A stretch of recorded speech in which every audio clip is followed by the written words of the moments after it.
swallowed by the dark. The Skinwalkers don't just walk these lands, they hunt them. The Wendigos hunger in the winter nights, and somewhere between civilization and the wild, things wear human faces. You thought camping was safe. You thought folklore was just stories. You were wrong. This is where nightmares are real. This is the American wilderness. Don't go alone. An important message to all my subscribers. I need your help to protect my content. I own 2 official YouTube channels. The first is Midnight Stories with 24,000 subscribers. The second is Mr. Midnight with 6,000 subscribers. These are the only 2 channels that are authorized to publish my stories and narrations. If you ever find any other channel uploading my content without permission, please report it immediately. To report, go to the video, tap the 3 dots, select Report, then choose Spam or Misleading, then select Scams or Fraud. Your support means everything to me. Every single report helps protect the original content I work hard to create for you. Thank you for standing by my side. I'm a 25-year-old female, and I've been a private home caregiver for 7 years now. Working in other people's homes becomes second nature after a while. You learn to navigate unfamiliar kitchens in the dark, memorize which floorboards creak, and distinguish between normal house sounds and something that requires attention. My name is Amelia, and this is the account of what happened during my time working with Mr. Howard Bennett. By March 2020, I'd been Mr. Bennett's overnight caregiver for nearly 3 years. His modest but well-appointed single-story home sat on the edge of an affluent neighborhood that bordered a Native American reservation about 40 minutes outside of Portland. The location offered beautiful views but also isolation. The nearest neighbor was a quarter-mile down the winding road. Mr. Bennett, 84 years old and widowed for over a decade, suffered from arthritis and the early stages of heart failure. He needed someone present overnight primarily for safety reasons, ensuring he didn't fall during bathroom trips and monitoring his condition. His daughter Judith lived 2 hours away and visited weekends, managing his affairs and hiring help like me. My typical overnight shift followed a comfortable routine. I'd arrive at 9:00 p.m., chat with Teresa, the evening caregiver, about Mr. Bennett's day, then spend an hour or 2 watching TV with him, usually nature documentaries or classic films. Around 11:00 p.m., I'd help him prepare for bed, administer his evening medications, and ensure he was comfortable before retiring to my designated guest room 2 doors down from his bedroom. Most nights I'd be roused 2 or 3 times to assist him to the bathroom.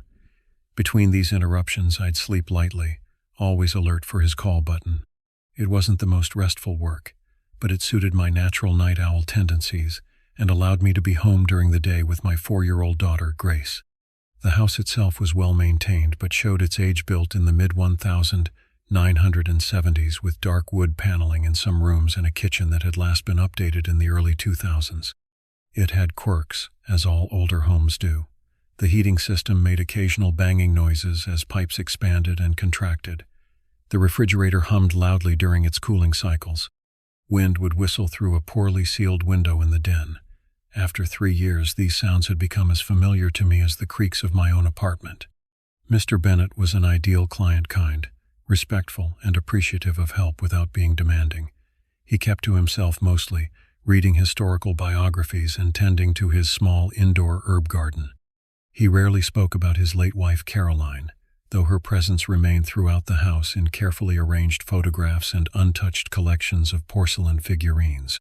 During those 3 years, I never felt uncomfortable in his home. Until Thursday, March 12th, when everything changed. That Thursday began like any other. I woke up around noon, spent the day with Grace, prepared dinner with my fiancé Michael, and got ready for work. The weather forecast predicted rain, so I grabbed my hooded jacket before heading out.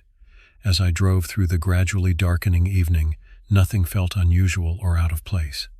The change occurred the moment I stepped through Mr. Bennett's front door.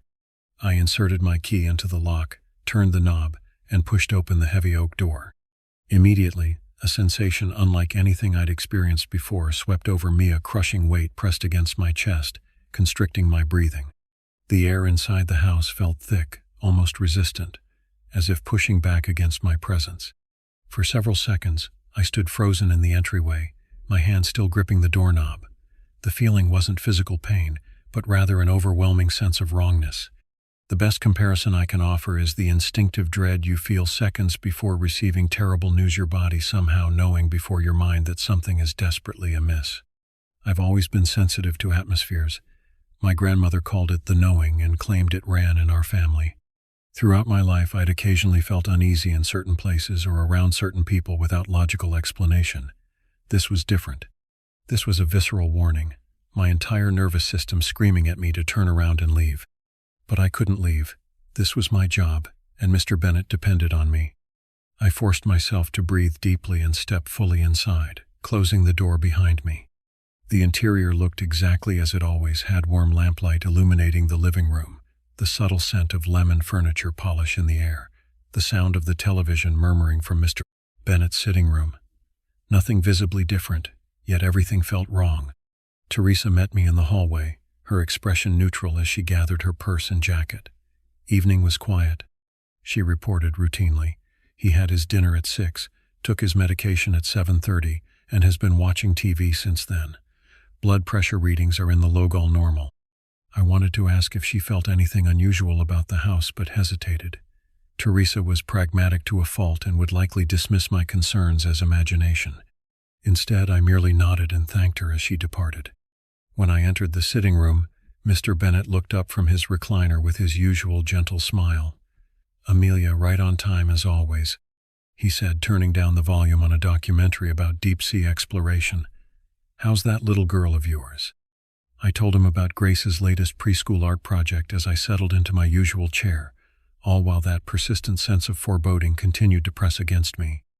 I scanned the room discreetly, looking for anything out of place.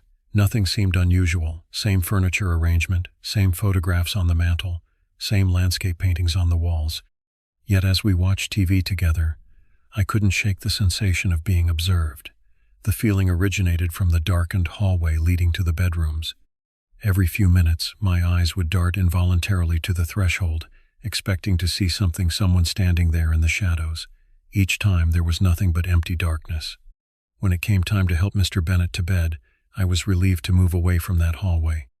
As I assisted him with his evening routine, I asked casual questions about his day, listening carefully for any indication that he felt the same strangeness I did. He mentioned nothing unusual, though I noticed he seemed more tired than normal, the lines around his eyes deeper than I remembered. After settling him in bed, I began my usual security check of the house, a routine I'd performed hundreds of times before. I moved through each room methodically, securing windows, drawing blinds, checking door locks. The entire time, that weight of observation followed me, intensifying when I turned my back to darkened corners or open doorways. In the kitchen, I paused by the window that overlooked the backyard and adjacent woodlands. The night was clear, moonlight illuminating the yard and the first line of trees that marked the beginning of the forest. Nothing moved in the stillness, no wildlife, no rustling branches. The scene should have been peaceful, but instead it heightened my unease. I completed my rounds and returned to the guest room that served as my overnight quarters. The room was small but comfortable, containing a twin bed, nightstand, and reading chair. I texted Michael as I always did, checking on Grace and wishing them good night. Then, hesitating briefly, I added, "Something feels off about the house tonight. Can't explain it, but it feels like someone's watching me." His response came quickly. "It's all those true crime podcasts you listen to. Your imagination is working overtime. Try to get some sleep, babe." I wanted to believe he was right. I turned on a mindless comedy show on my tablet and tried to distract myself, but the sensation of being observed never diminished. Eventually, I opened the window beside the bed. The night was cool, and Mr. Bennett always kept the house uncomfortably warm.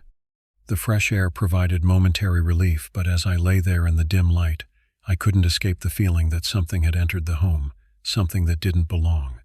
Shortly after midnight, Mr. Bennett's call button sounded. I hurried to his room, finding him sitting on the edge of his bed, looking disoriented. "Bathroom," he murmured, and I helped him up, supporting his weight as we shuffled to the adjacent bathroom. This was our third trip, already unusual for him. After helping him back to bed, I asked if he was feeling all right. "Just restless tonight," he replied, his voice sounding thinner than usual. "Can't seem to stay asleep." I adjusted his blankets and made sure his water glass was full before returning to my room. As I settled back onto my bed, I heard them howls rising from the darkness outside.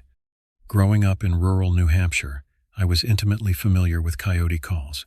The pack behind my childhood home had been a constant nocturnal presence, their yips and howls as familiar as the sound of crickets or wind in the pines. What I heard outside Mr. Bennett's window initially registered as coyotes, but something was profoundly wrong with the sound. The howls began distantly, seemingly from deep in the forest that bordered the property. They held the typical high-pitched, wavering quality of coyote calls, but with an underlying distortion as if the sound was being filtered through something that changed its fundamental nature. Within minutes, the howling moved closer, unnaturally quickly, until it seemed to originate from directly beneath my window. What disturbed me most was the artificiality of the progression. Wild animals don't move in perfect, measured increments of distance. Their movements are erratic, responsive to terrain and circumstance. These howls advanced with mechanical precision, like someone adjusting the volume knob on a recording. The sound quality itself was wrong, too hollow and slightly staticky, like an old tape recording played at slightly the wrong speed. I found myself thinking of those mysterious number stations that broadcast coded messages on shortwave radio inhuman and deliberately distorted. I grabbed my phone and began recording, holding it toward the window where the sound seemed strongest. The howling continued uninterrupted for 15 minutes straight, another unnatural behavior, as real coyotes typically call in briefer patterns with pauses between. When Mr. Bennett's call button sounded again, I almost welcomed the interruption. I paused my recording and hurried to his room. He was sitting fully upright in bed, looking toward his bedroom window with an expression of confused alarm. "Do you hear that?" he asked as I entered. "What is that racket?" "Coyotes," I said, though I was no longer convinced that's what we were hearing. "They sometimes get close to the house." "Never heard them like that before," he muttered, shaking his head. "Sounds wrong somehow." After helping him to the bathroom, I returned to my room and checked my phone to play back the recording. To my shock, the playback was completely silent. Not even background noise or room ambience had registered, despite the howling still continuing outside. I tried recording again with the same result. Nothing captured, though the sounds outside remained clearly audible to my ears. Shortly after 1:0 a.m., the howling stopped abruptly, mid-call, like someone had flipped a switch. The sudden silence was almost as unsettling as the sounds had been. Throughout the remainder of the night, Mr. Bennett called for assistance nearly a dozen times, far more than his usual pattern. Each time I entered his room, he appeared more exhausted, with a growing agitation evident in his movements and expression. By morning, dark circles had formed under his eyes, and his hands trembled slightly as he ate the breakfast I prepared. Neither of us mentioned the strange sounds again, as if by mutual unspoken agreement. When Teresa arrived to relieve me at 7:0 a.m., I briefly considered telling her about the unusual night but decided against it. What could I say that wouldn't sound like the product of an overactive imagination or sleep deprivation? As I drove home in the morning light, I tried to rationalize what I'd experienced. Perhaps the coyotes had actually been someone playing a recording as a prank. Maybe the acoustics of the valley created strange effects with animal sounds. The inability to capture the sounds on my phone bothered me most. There should have been something, even if distorted. I arrived home physically and mentally drained. Michael was preparing to leave for work as I walked in, and Grace was still asleep. He kissed me goodbye, asking how my night had gone. "Fine," I lied, too exhausted to explain. "Just couldn't sleep much." Friday passed in a haze of fatigue. I napped when Grace did, but sleep brought little rest. Every time I closed my eyes, I heard those distorted howls. By evening, I had convinced myself that stress and an overactive imagination had magnified ordinary occurrences into something sinister. I wasn't scheduled to work again until Saturday night, and I hoped the break would reset my perspective. That evening, while Grace was engrossed in a cartoon and Michael was doing yard work, I opened my laptop and began researching. First, I looked up sound anomalies, ways that natural sounds could become distorted by environmental factors. I read about acoustic shadows, temperature inversions, and how certain geographical features could trap and alter sound waves. None seemed to explain what I'd heard. Next, I researched recording failures, wondering if electromagnetic interference could prevent my phone from capturing audio. This seemed plausible, though it wouldn't explain why the interference affected only the howling sounds and not ambient room noise. Almost reluctantly, I turned to less scientific explanations. I searched for folklore about mimicking creatures, skinwalkers from Native American traditions, and other entities known for imitating sounds to lure or frighten humans. The reservation lands surrounding Mr. Bennett's property belonged to the coastal Salish tribes, and I found myself reading about their traditional beliefs regarding forest spirits and boundary guardians. One particular story caught my attention, an account of spirits that would mimic familiar sounds to draw people into the forest. These entities were said to operate at thresholds and boundaries, particularly active during transitional times like dusk or dawn. They couldn't be captured in recordings or images, existing partially outside physical reality. I closed my laptop, uncomfortable with how closely these descriptions matched my experience. I wasn't typically superstitious, but the parallels were difficult to dismiss. That night, I slept poorly, despite being in my own bed with Michael beside me. I woke repeatedly, convinced I heard howling outside our apartment window, though we lived in a residential neighborhood far from any wilderness areas. Saturday arrived, and with it, growing dread about returning to Mr. Bennett's home. By afternoon, my anxiety had intensified to the point that Michael noticed. "You've been checking the time every 5 minutes, he observed as we cleaned up after lunch. "What's going on?" I hesitated, then decided to tell him everything: the oppressive atmosphere in the house, the distorted howling, the recording failure, and Mr. Bennett's unusual restlessness. Michael listened without interrupting, his expression shifting from skepticism to concern as I spoke. When I finished, he was quiet for a moment. "Have you considered not going back?" he finally asked. "You could call in sick, find a replacement." "I can't do that," I replied. "Mr. Bennett depends on me, and good overnight caregivers are hard to find on short notice. Besides," I paused, struggling to articulate my reasoning, "I need to know if it was real or if I was just overtired and imagining things." Michael didn't look convinced. "If you feel unsafe at any point, promise you'll call me. I don't care what time it is." I promised, though I knew calling him would be a last resort. What could he do from miles away if something truly was wrong? As evening approached, I packed my overnight bag with extra care, including a small flashlight, a power bank for my phone, and after some deliberation, a small container of salt. My grandmother had always kept salt by every door and window, claiming it created boundaries that certain energies couldn't cross. I felt slightly foolish including it, but decided there was no harm in having it available. Before leaving, I hugged Grace tightly, inhaling her familiar scent of baby shampoo and the faint sweetness that seemed inherent to all children.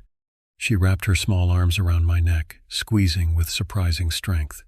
"Be careful with the monsters, Mommy," she said as she released me. I froze. "What monsters, sweetie?" She shrugged, already turning back to her toys. "The ones that howl at night." I looked at Michael, who appeared equally startled. "Has she been having nightmares?" I asked quietly. He shook his head. "Not that I know of. Kids say weird things sometimes." I wanted to question Grace further, but it was time to leave for work. As I drove through the darkening evening toward Mr. Bennett's home, her words replayed in my mind. Children often have a sensitivity to things adults miss. Another piece of wisdom from my grandmother that I'd never fully believed until now. The weight of dread that met me at Mr. Bennett's door was even heavier than before. As I entered, the pressure against my chest made it difficult to take a full breath. The house appeared unchanged, yet somehow darker despite all the same lights being on. Shadows seemed to linger longer in corners, and the familiar spaces felt subtly wrong, as if someone had shifted every piece of furniture an inch to the left. Teresa greeted me in the kitchen, her professional demeanor momentarily slipping as she gathered her things. "Mr. Bennett had a rough day," she said, lowering her voice. "Barely ate, couldn't focus on his books or TV shows. Kept staring out the windows like he was looking for something. His daughter called earlier. She's worried about him." "Did he say anything about not sleeping well?" I asked. Teresa nodded. "Said he's been having trouble for a few nights now. I suggested he talk to his doctor about sleep medication, but you know how he feels about pills."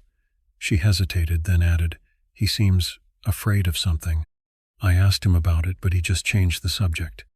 This information intensified my unease. If Mr. Bennett had been experiencing disturbances before Thursday night, then whatever was happening predated my awareness of it. I found him in his recliner as usual, but the difference in his appearance shocked me.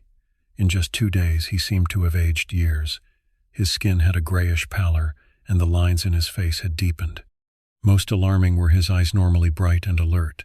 They now appeared sunken and bordered by dark circles that spoke of profound exhaustion. "Good evening, Mr. Bennett," I said, trying to keep my voice light. "How are you feeling tonight?" He looked up at me, and I saw recognition flicker in his eyes, followed by something else, relief perhaps, or gratitude. "Amelia," he said, his voice raspier than usual, "good to see you." We went through our evening routine, but everything felt mechanical and strained. Mr. Bennett barely spoke, responding to my questions with single words or nods. He showed no interest in the television program, instead repeatedly glancing toward the hallway with apprehension. When I suggested it might be time for bed, he tensed visibly but agreed. As I helped him prepare for sleep, I noticed he kept the bedside lamp on its brightest setting, something he'd never done before. When I reached to adjust it to the dimmer nighttime setting we typically used, he quickly placed his hand over mine. "Leave it bright," he said with unexpected firmness. "Please." I nodded and left it as it was. After ensuring he was settled, I performed my security check of the house, that sensation of being watched intensifying with each room I entered. The living room felt particularly oppressive, the shadows in the corners seeming to shift and deepen when viewed peripherally. In the kitchen, I paused again by the window overlooking the backyard. The night was cloudy, the forest beyond the yard a solid wall of darkness. As I stared into that darkness, I had the distinct impression that something stared back, something patient and aware.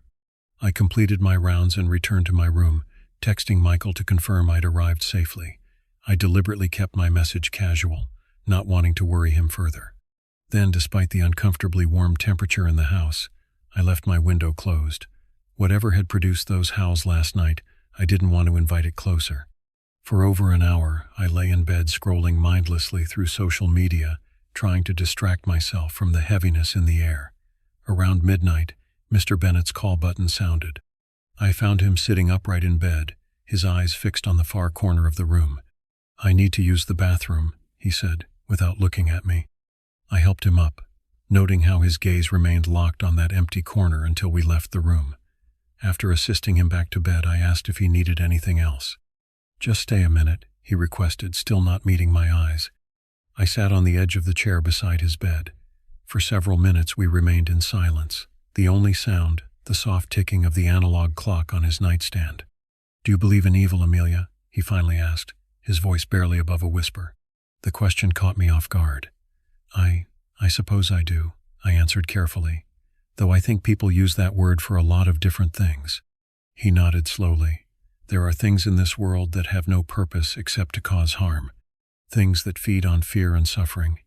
He finally turned to look at me, his eyes unnervingly clear despite his exhaustion. "I think something like that has found its way here." A chill ran through me. "What makes you say that, Mr. Bennett?" He was silent for so long I thought he might not answer. When he did, his voice had dropped even lower, forcing me to lean forward to hear him. "It started 4 nights ago. I woke up around 3:00 a.m. and saw someone standing at the foot of my bed, just a dark shape watching me. I thought it was you at first, checking on me. I called out, but it didn't respond. When I reached for the lamp, it was gone." He paused, his fingers fidgeting with the edge of his blanket. "The next night it came back. Stood there longer.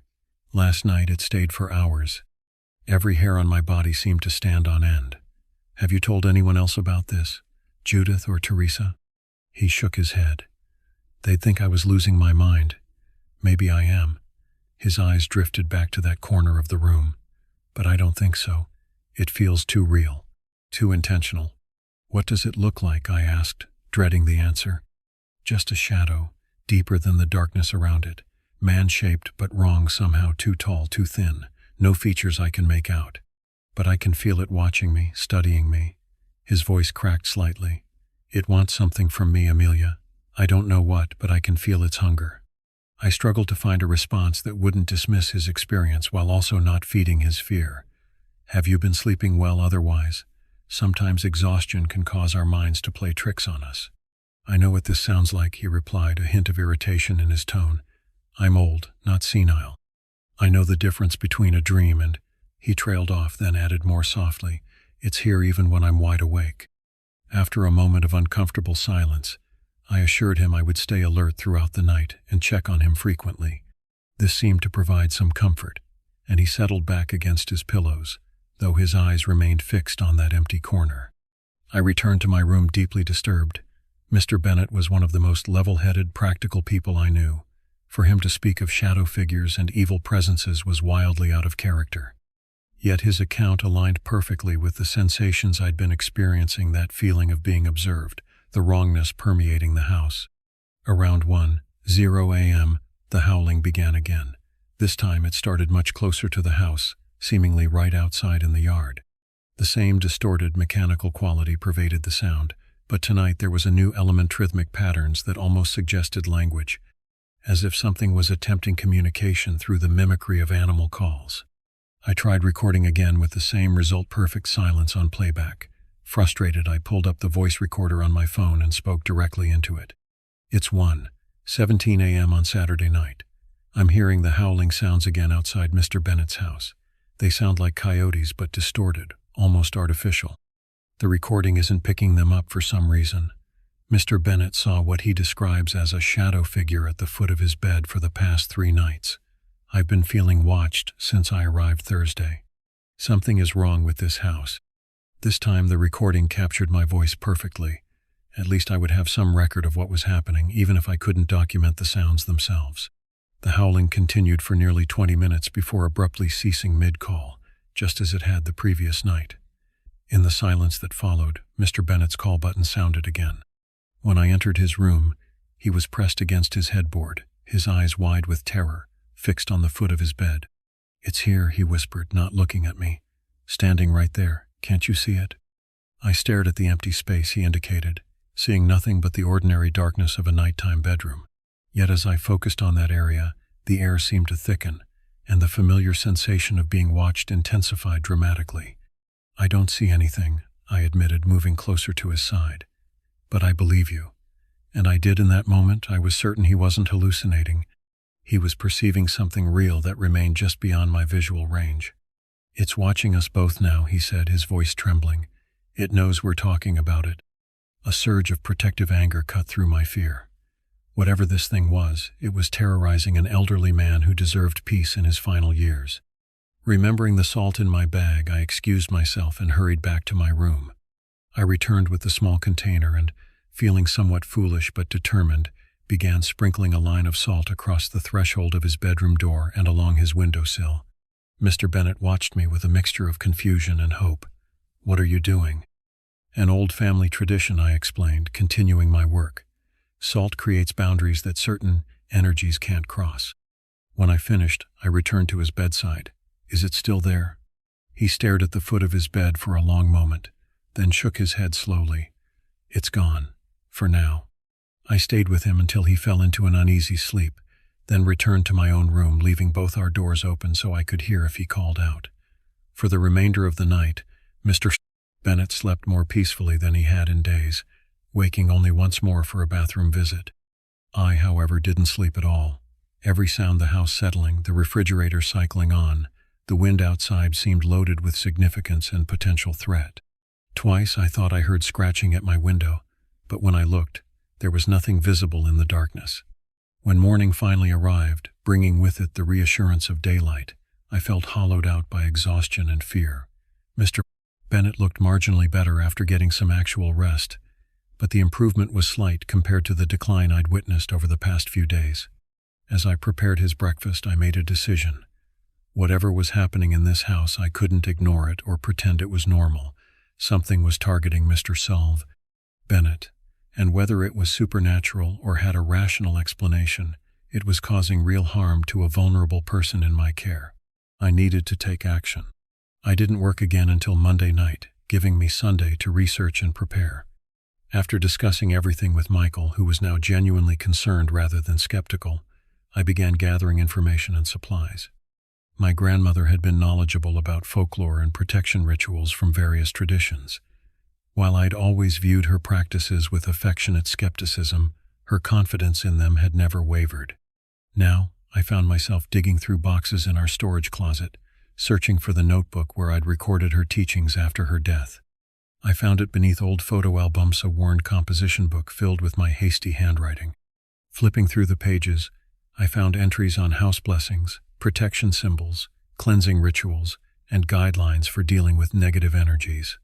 Some seemed ridiculous, placing shoes upside down by the front door to confuse malevolent spirits, while others held the weight of ancient wisdom, the importance of clear intention in any protective act.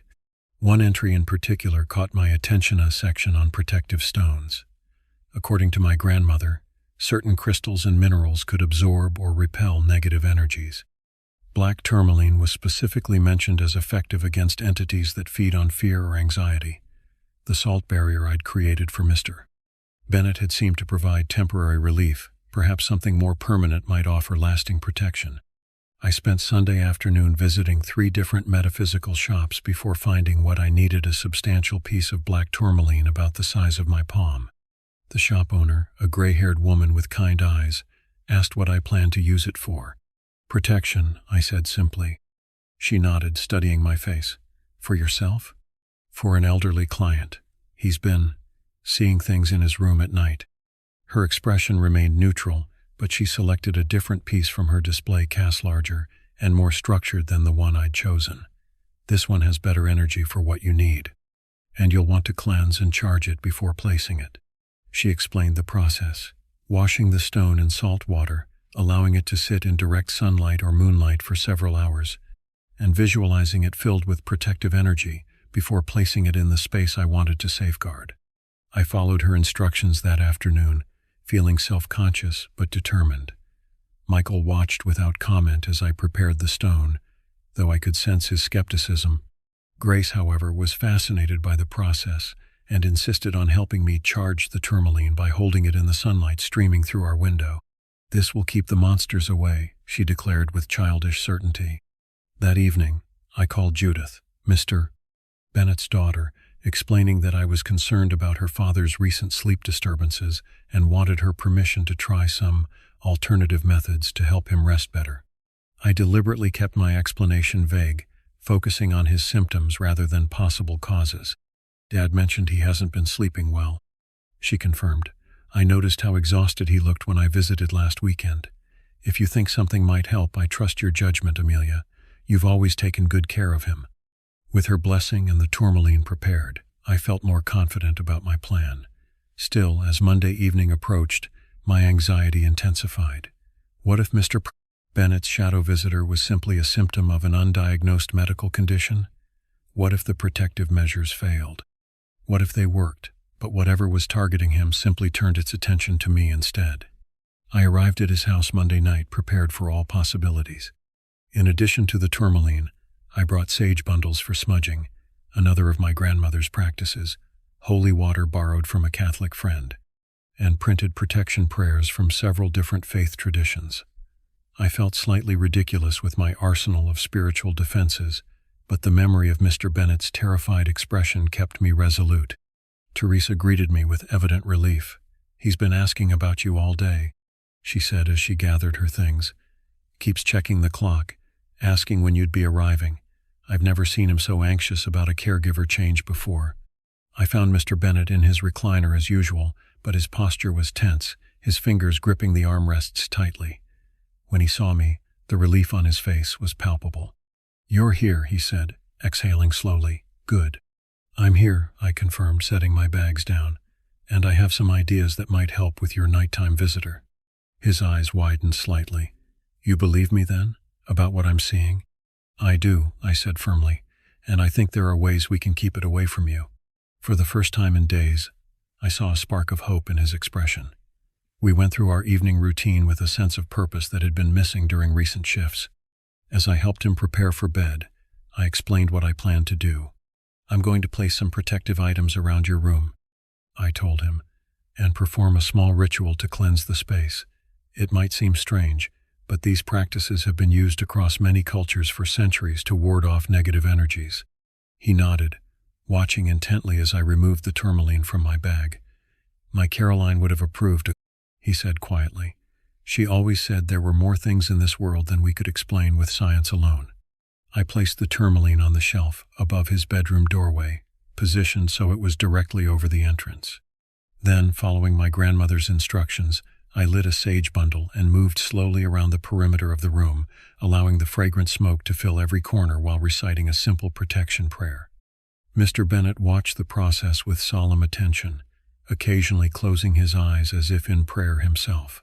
When I finished, the room smelled strongly of sage, the smoke having dissipated but its essence lingering in the air. "Do you think it will work?" he asked as I helped him into bed. "I hope so," I replied honestly, "but if it doesn't, we'll try something else. I won't leave you facing this alone." He reached out and squeezed my hand briefly, a gesture so uncharacteristic that it caught me by surprise. "Thank you, Amelia." I left his room with the door partially open, as had become our custom, and performed an abbreviated version of the cleansing ritual throughout the rest of the house. The oppressive atmosphere that had greeted me upon arrival seemed to lighten somewhat, though that could have been the power of suggestion. In my own room, I placed a smaller piece of tourmaline on the windowsill and sprinkled salt across the threshold, just as I had done for Mr. Bennett. Then I settled in to wait, alert for any sign of the howling or other disturbances. The night passed with unusual quiet. No howling came from the forest, and Mr. Bennett slept more soundly than he had in days, waking only twice for bathroom visits. During the second visit, around 3:00 a.m., he paused before returning to bed. "It hasn't come tonight," he said, his voice a mixture of relief and disbelief, not even a shadow at the edge of the room. "That's good," I replied, trying to contain my own surprise and relief. "Maybe it's decided to move on." He shook his head slowly. "I don't think it gives up that easily. But whatever you did, it's helping." I helped him back to bed, noting how much more relaxed his movements were compared to previous nights. As I returned to my own room, I felt cautiously optimistic. Perhaps the simple protective measures had been effective, or perhaps whatever had been targeting Mr. Bennett had indeed moved on. As I settled back into bed, a flicker of movement outside my window caught my attention. I moved closer to the glass, peering out into the darkness. The yard was illuminated by moonlight, the trees at its edge forming a wall of shadow. For a moment, I saw nothing unusual. Then I noticed a tall, impossibly thin figure standing at the tree line, almost indistinguishable from the surrounding trunks, except for its unnatural stillness. As I stared, trying to convince myself it was just a peculiarly shaped tree, it moved a slight shift of position that no tree could make. I stepped back from the window, my heart pounding. For several minutes I stood frozen in the center of the room, unsure whether to look again or pretend I'd seen nothing. Eventually, curiosity overcame fear, and I returned to the window. The figure was gone, but something else had appeared, markings in the frost that had formed on the outer glass. 3 vertical lines drawn through the condensation, 2 deliberately placed to be random condensation patterns or artifacts of freezing. I backed away from the window again, this time retrieving my phone to document what I'd seen. The camera captured the frost markings clearly, confirming they weren't a product of my imagination. I sent the image to Michael with the message, "Something is outside watching the house." His reply came quickly, despite the hour. "Do you need me to come get you?" I considered the offer. Part of me desperately wanted to leave, to return to the safety of our apartment and familiar surroundings, but abandoning Mr. Bennett wasn't an option, not when he had finally found some relief from whatever had been terrorizing him. "No," I replied finally. "I think we're safe for now. It seems to be keeping its distance." I didn't sleep for the remainder of the night, keeping watch from a chair position so I could see both the window and the bedroom door. Nothing further appeared outside, and the frost markings eventually faded as the glass warmed. When morning arrived, I was exhausted but triumphant. Mr. Bennett looked noticeably better after a night of actual rest. Some color had returned to his face, and the tremor in his hands had diminished. As I prepared his breakfast, he asked if I would be returning that night. "Not tonight," I explained. "I'm scheduled for Thursday and Saturday this week." Concern flickered across his features. "Will whatever you did last night, will it continue working when you're not here?" "I believe so," I said, with more confidence than I felt. "The protection should remain in place regardless of who's in the house." He nodded, though I could see he wasn't entirely convinced. "If it comes back, I'll call Judith. Tell her I need you specifically."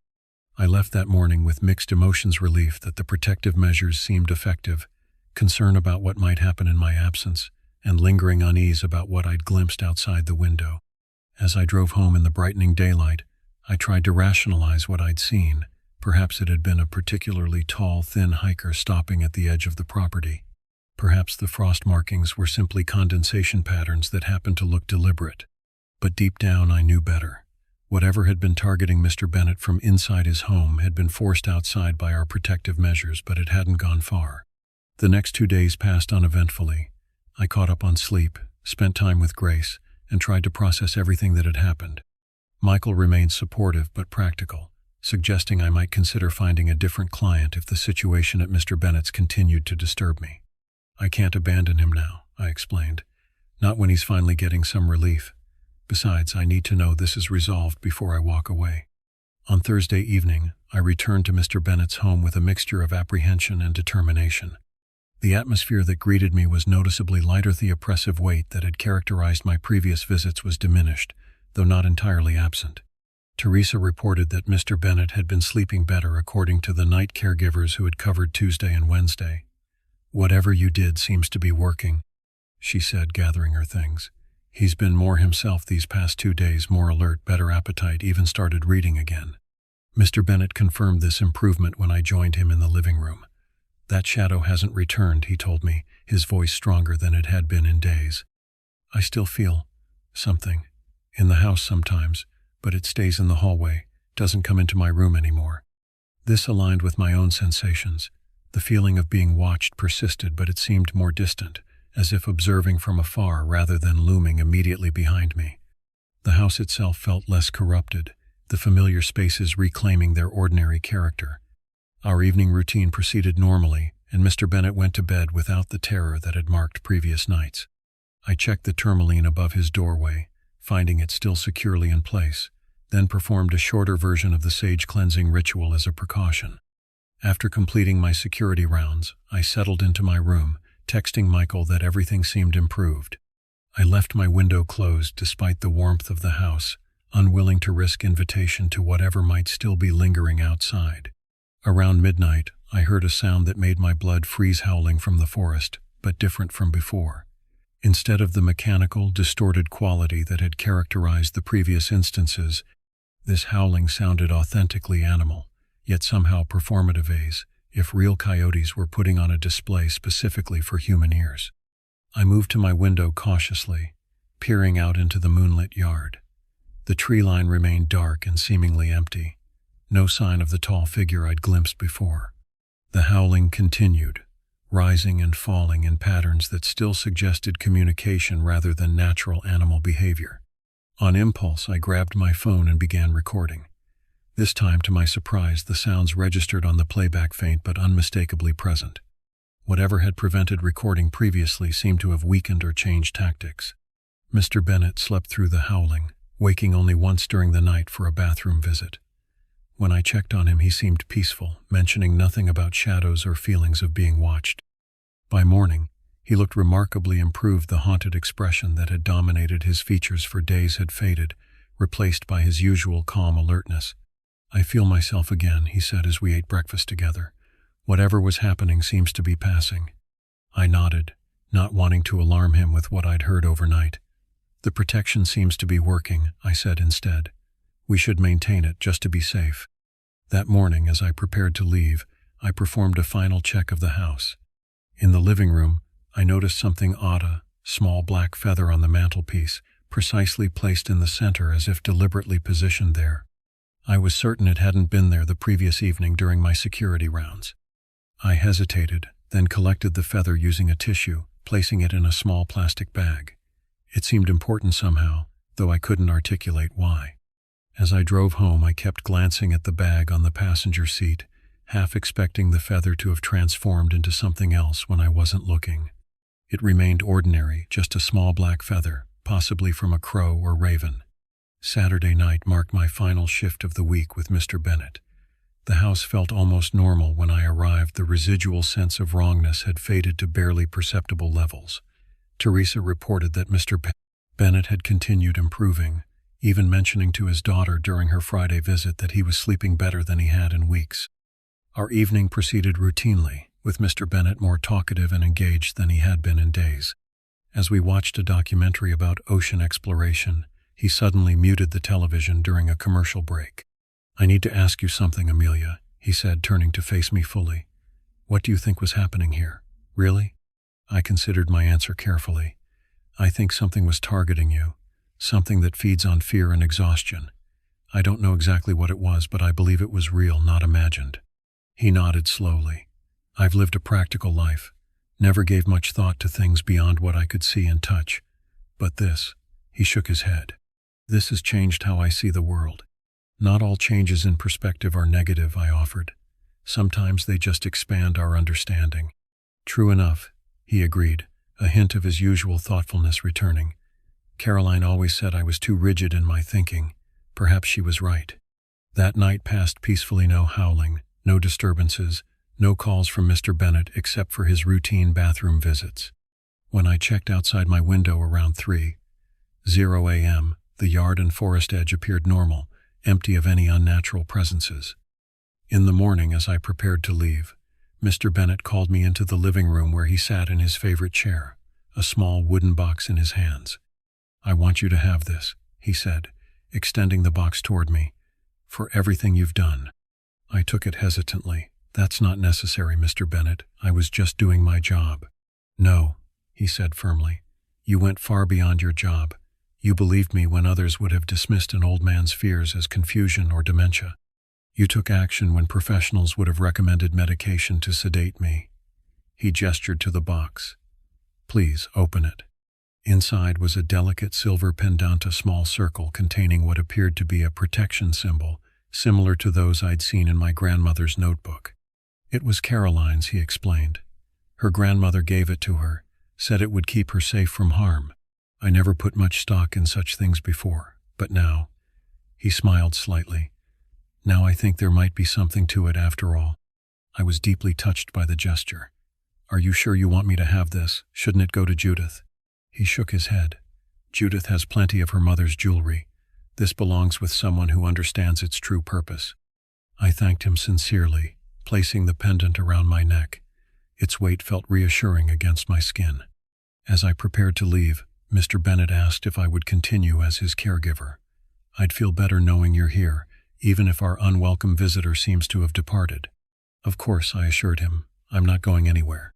In the weeks that followed, life at Mr. Bennett's home returned completely to normal. The oppressive atmosphere dissipated entirely, and no further unusual occurrences manifested. No shadow figures, no distorted howling, no frost markings on windows. Mr. Bennett regained his strength and mental clarity, returning to his books and hobbies with renewed interest. I maintained the protective measures as a precaution, refreshing the salt barriers and performing occasional cleansing rituals. The tourmaline remained in place above his bedroom doorway, a constant guardian against whatever had targeted him. We never spoke directly about those frightening nights again, as if by mutual agreement. Occasionally, Mr. Bennett would make an oblique reference commenting on how well he was sleeping, or noting the peaceful quality of the house, but we avoided detailed discussions of what we had experienced. In quiet moments alone, I often contemplated what had actually happened. Was it possible that Mr. Bennett had experienced a brief psychotic episode triggered by exhaustion, which then influenced my own perceptions through the power of suggestion? Could the distorted howling have been a bizarre acoustic phenomenon specific to that geographical area? Might the figure I glimpsed at the forest edge have been a particularly tall hiker pausing at the property line? Each rational explanation I considered seemed plausible in isolation, yet utterly inadequate when contemplating the events as a whole. The recording discrepancies, the shadow Mr. Bennett described with such consistency, the markings on my window, these details resisted conventional explanations. I kept the feather I'd found on the mantelpiece, sealed in its plastic bag and stored in my desk drawer at home. Sometimes late at night I would take it out and examine it, searching for some clue to its significance.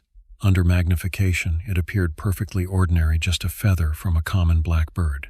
Yet its deliberate placement had suggested intention, a message of some kind that I couldn't decipher. The pendant Mr. Bennett gave me became a daily accessory, its weight against my skin a reminder of those strange, frightening nights and the bond forged through shared experience. Grace was fascinated by it, often asking to hold it and tracing its intricate design with her small fingers.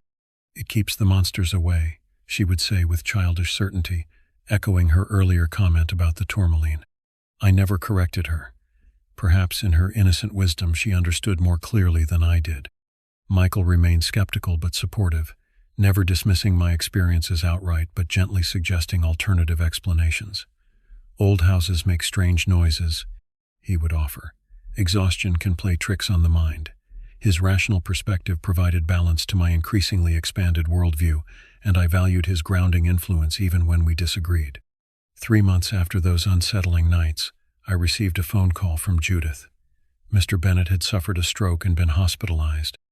Though he survived the initial event, his condition deteriorated rapidly, and he passed away peacefully a week later, with Judith at his side. At his funeral, I wore the silver pendant, drawing comfort from its familiar weight. The service was small but dignified, reflecting the quiet, thoughtful man Mr. Bennett had been.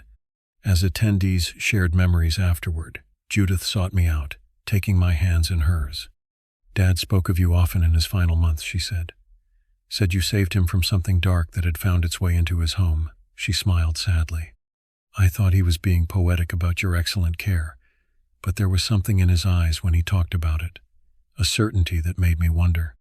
I squeezed her hands gently. Your father was an extraordinary man. It was a privilege to care for him. She nodded, then added more quietly, whatever happened in that house, whatever you did for him, thank you. He found peace in his final months because of you. I continue working as a private caregiver, though I'm more selective about my clients and assignments now. I pay attention to the feeling I get when entering a new home for the first time, trusting my instincts in ways I never did before. The silver pendant remains around my neck, a talisman against forces I once would have dismissed as superstition or imagination. Sometimes, driving past wooded areas at night, I catch myself listening for howls that sound wrong, distorted echoes of animal sounds carrying messages not meant for human understanding. Sometimes, in the moment between wakefulness and sleep, I imagine a tall, impossibly thin figure standing at the edge of my vision, watching and waiting. These moments no longer terrify me as they once did. Fear requires uncertainty, and I am no longer uncertain about what exists beyond the boundaries of conventional reality. There are presences in this world that defy explanation, entities that hunger for human suffering, that find pathways into vulnerable spaces and vulnerable minds. But there are also defenses against such intrusions, ancient practices carried through generations, protective boundaries reinforced by intention and belief. My grandmother understood this. Mr. Bennett came to understand it, and now so do I. Whatever watched us from the shadows that week has not returned, at least not in forms I can perceive. Perhaps it found easier prey elsewhere. Perhaps it retreated to whatever realm it originated from. Perhaps it still watches from a distance, waiting for protective measures to weaken or be forgotten. I maintain my vigilance either way, refreshing salt lines during full moons and carrying tourmaline in my pocket when working night shifts. I pay attention to the quality of darkness in unfamiliar spaces, to unexpected cold spots in otherwise warm rooms, to sounds that register to human ears but not to electronic devices. Most importantly, I listen when elderly clients speak of shadows at the foot of their beds or presences in empty rooms. I never dismiss these accounts as confusion or dementia. I know better now. There are watchers in the shadows of this world, patient, hungry entities that feed on fear and isolation, but they can be resisted, their influence diminished by protection rituals that span cultures and generations. The boundary between our reality and theirs is permeable but defensible. I am a 25-year-old female caregiver who has glimpsed what lies beyond that boundary. This is my testimony, my warning, and my reassurance. You are not imagining the watcher in the shadows, but you are not helpless against it either.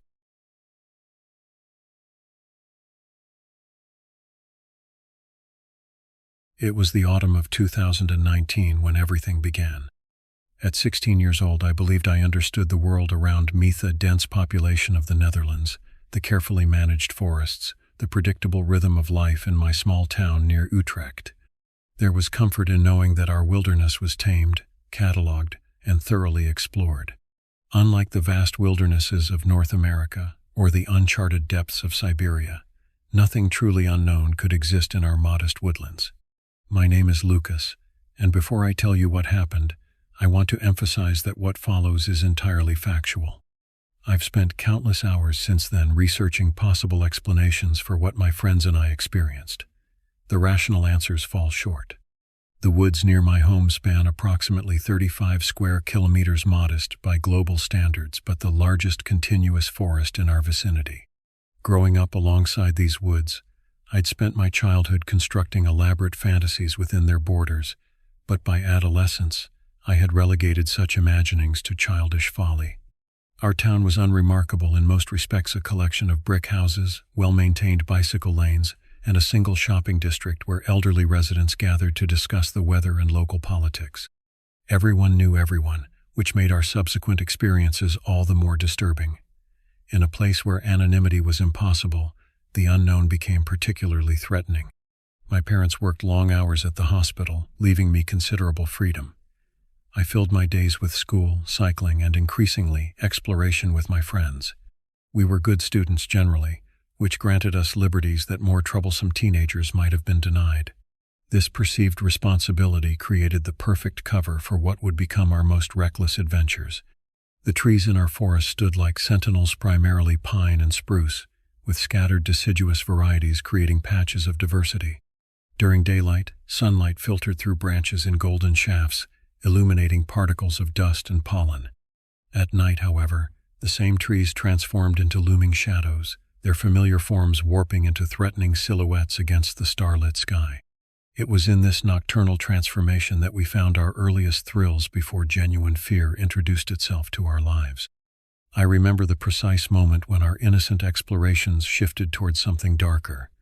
It was during a mathematics lesson when our teacher announced the arrival of a new student. Joe stood at the front of the classroom, tall and confident, with an intensity that immediately captured our attention. He didn't smile much, but when he did, it conveyed a knowledge of exciting possibilities beyond our current experience. Joest's family had moved into the last house on Bosveld Lane, a property that literally marked the boundary between civilization and wilderness. Their land was expansive by Dutch standards, nearly 2 hectares, with the main house, a detached guest cottage, and a converted barn that served as his father's architectural studio. But what interested us most was what lay just beyond their property line. 4 abandoned structures, remnants of what had once been a small forestry outpost established in the 1950s. Within weeks of his arrival, Joest had integrated himself into our friend group. Besides myself, there was Willem, whose hearing impairment from a childhood illness had made him exceptionally observant in other ways. Martin, whose father's construction business provided access to tools and knowledge we would later put to troubling use. And Joest, whose boundary, testing nature would ultimately lead us into the darkness. "You should see these old buildings," Joest told us during lunch one day. "They've been abandoned for years. Nobody cares about them." That weekend we gathered at Joest's house for what his parents believed was a gaming session.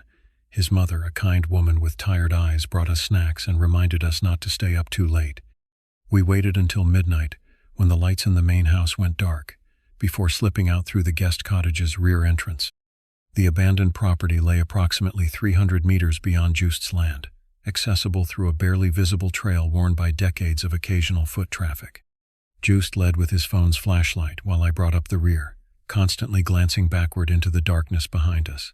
The forest at night transformed familiar terrain into an alien landscape. Ordinary branches became grasping hands. Routine animal sounds took on sinister significance. "My father says these buildings will be demolished next year," Joest whispered as we approached. "Some developer bought the land." The structures materialized from the darkness, a concrete utility shed nearest to the trail, and beyond it, 3 larger buildings arranged in a rough semicircle. 2 had partially collapsed roofs. The third, the smallest, remained largely intact. The broken windows resembled jagged teeth and skeletal faces. Years of neglect had transformed what must have been utilitarian structures into something more ominous. Willem moved toward the intact building. "What was this place for?" "Forest management," Joest replied. "They monitored for fires, tracked wildlife, that sort of thing. It was abandoned in the 1980s when they centralized operations in Arnhem. We explored cautiously that first night, testing floorboards before committing our weight, avoiding the more precarious sections. In the small, intact building, dust covered everything: a desk, a broken chair, empty filing cabinets. It felt as though someone had simply walked away one day, leaving everything behind. "We should make this our place," Martin suggested, his voice echoing slightly in the empty room. "Nobody else comes here." None of us realized then that we were establishing a pattern that would lead us toward experiences none of us could explain or forget. That night was innocent enough. We explored, we told stories, we experienced the peculiar thrill of occupying a forbidden space. We returned to Jost's cottage before dawn, exhilarated by our minor rebellion and already planning our return. What began as exploration evolved into something more concerning over subsequent months. Our visits increased in frequency and duration. The abandoned property became our laboratory for increasingly destructive experiments. First, it was smashing the few remaining intact windows, then breaking the furniture we found inside. By early December, we had graduated to testing homemade explosive devices combinations of household chemicals and fireworks that produced satisfying, if dangerous, results. We named these excursions Chaos Nights, and they followed a predictable pattern. We would gather at Jost's guest cottage, wait until his parents were asleep, then venture out with backpacks full of contraband alcohol stolen from our parents' cabinets, fireworks purchased illegally from classmates, tools borrowed without permission from Martin's father's workshop. The pine forest surrounding the abandoned property contained several sandy clearings, remnants of ancient glacial deposits that provided perfect staging grounds for our more incendiary activities. The largest of these clearings lay approximately 5 kilometers from Jost's house, requiring an hour's hike through increasingly dense forest. It was roughly circular, perhaps 30 meters in diameter, and devoid of vegetation except for sparse tufts of hardy grass along its perimeter. During our 5th Chaos Night, in late December 2019, we constructed crude incendiary devices from glass bottles filled with gasoline and motor oil, with fabric wicks protruding through cork stoppers. We called them Molotovs, though they were inefficient approximations of the real thing. The temperature had dropped below freezing, and our breath formed clouds in the beam of our flashlights.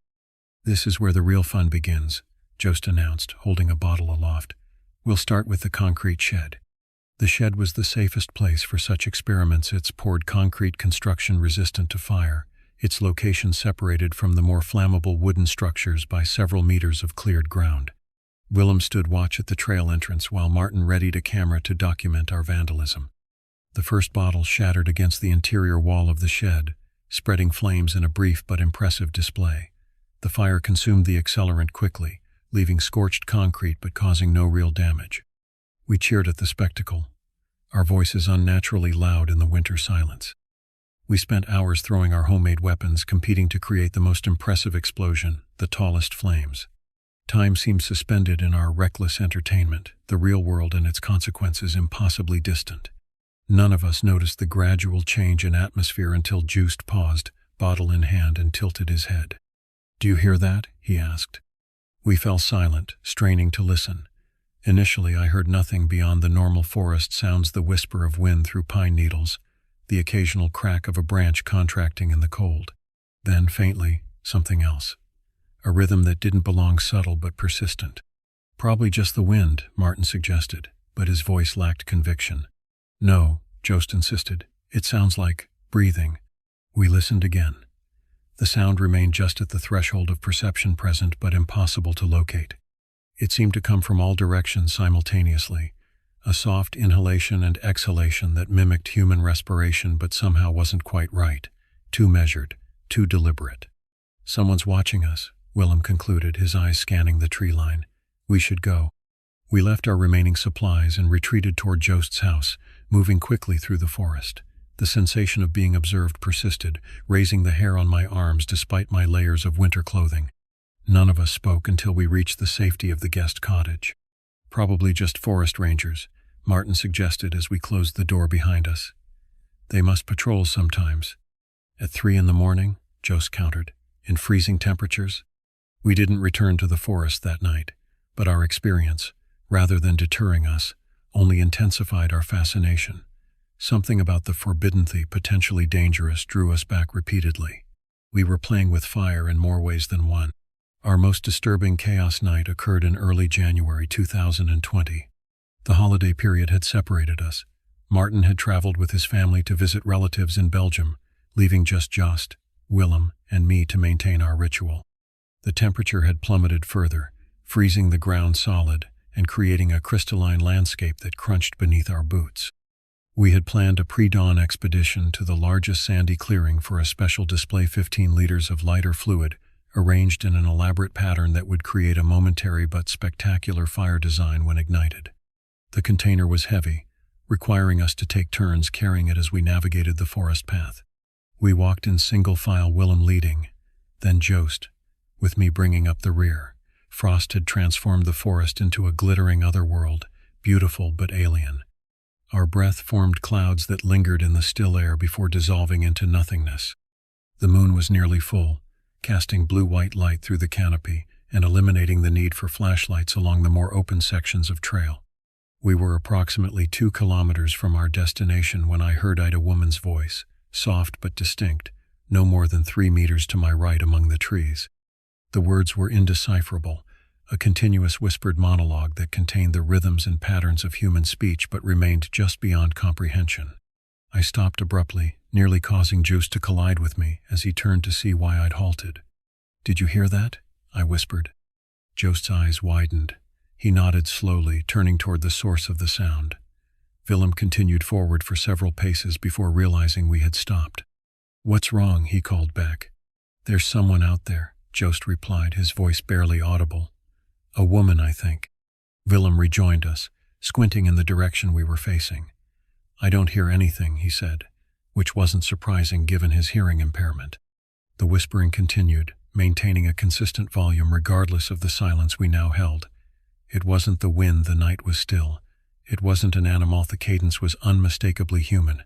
Yet something about it raised primal alarms in my mind. I unclipped my flashlight and directed its beam toward the sound. The light revealed only trees, undergrowth, the ordinary features of the forest. Nothing moved, nothing changed. Yet the whispering continued, now seeming to come from a slightly different direction, as though the speaker had shifted position without making a sound of movement. "Hello?" Jost called, his voice cracking slightly. "Is someone there?" The whispering stopped immediately. The silence that followed was absolutino wind, no distant animal sounds, nothing. Then, from significantly closer than before, it resumed. This time I could almost make out words, almost grasp the meaning that hovered just beyond understanding. The voice had a quality I still struggled to describe, simultaneously young and ancient, intimate yet utterly foreign. Willem, seeing our expressions, reached for his own flashlight. "What is it? What do you hear?" "It's right there," I said, pointing with my light. "Can't you see anything?" But there was nothing to see. The forest remained empty of human presence besides our own. The mathematical impossibility struck me then. The population density of the Netherlands, the proximity to settlements, the improbability of someone else being in this specific location at 4:30 in the morning in freezing January temperatures. Yet the whispering was undeniable. Jost took an involuntary step backward. "We should go." For once I agreed completely. We abandoned our plan, turned around, and walked rapidly back toward Jost's house. The whispering didn't follow use, it remained localized to that particular section of forest, but the memory of it certainly did. That night, safe in the guest cottage, we rationalized. Perhaps it was an environmental researcher, someone monitoring wildlife. Perhaps it was another group of teenagers with their own version of chaos night. Perhaps it was nothing more than an unusual acoustic phenomenon.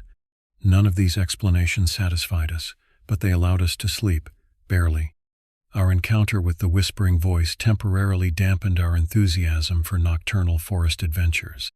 For 2 weeks we limited our activities to video games and movies at Jost's guest cottage, venturing outside only during daylight hours and staying well clear of the deeper forest. By late January, however, our adolescent sense of invulnerability had reasserted itself. Martin had returned from Belgium, bringing stories of his own adventures that rekindled our competitive spirit. We planned another expedition, this time back to the abandoned buildings rather than the distant clearing. We never really explored the main buildings properly, Jost pointed out as we prepared our backpacks. Just the concrete shed. The roofs looked unstable, I reminded him. It might not be safe. "Only 2 of them," Martin countered. "The small one seemed solid enough." And so, on a slightly warmer night in late January, we returned to the abandoned forestry outpost.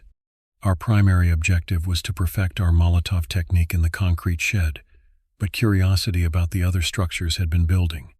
The four of us arrived shortly after midnight, our path illuminated by the waning moon and our flashlights. The concrete shed appeared exactly as we had left its scorch marks on the interior walls, the only evidence of our previous visits. We spent nearly an hour there, testing improved accelerant mixtures and documenting the results on Martin's camera. The activity restored our confidence, pushing the memory of the whispering voice further into the background of our consciousness. As our supply of bottles dwindled, Jost suggested we investigate the small, intact building while we still had energy and courage. We approached cautiously, testing each step on the wooden porch that fronted the structure. Unlike our previous brief exploration, this time we intended a more thorough investigation. The front door hung partially off its hinges, creating an opening just wide enough for us to enter single file. The interior was much as we remembered: dust-covered desk, broken chair, empty filing cabinets. But in the illumination of our 4 flashlights, new details emerged that we had previously overlooked. The walls, which I had assumed were simply dirty from decades of neglect, were actually covered with faded markings in red paint or perhaps ink. Most were concentrated on the wall opposite the entrance, arranged in patterns that suggested deliberate placement rather than random graffiti. "What is this?" Willem asked, directing his beam at the largest symbol, a triangle containing a crude representation of an eye with what appeared to be a teardrop beneath it. "Probably just teenagers like us," Martin suggested, but his tone conveyed doubt. Joost moved closer to the wall, examining the markings. "These aren't recent," he observed. "Look how the color has faded into the wood. These have been here for years." Surrounding the triangular eye were other symbols: concentric circles, spiraling lines, and geometric shapes that reminded me of crop circle photographs I'd seen online.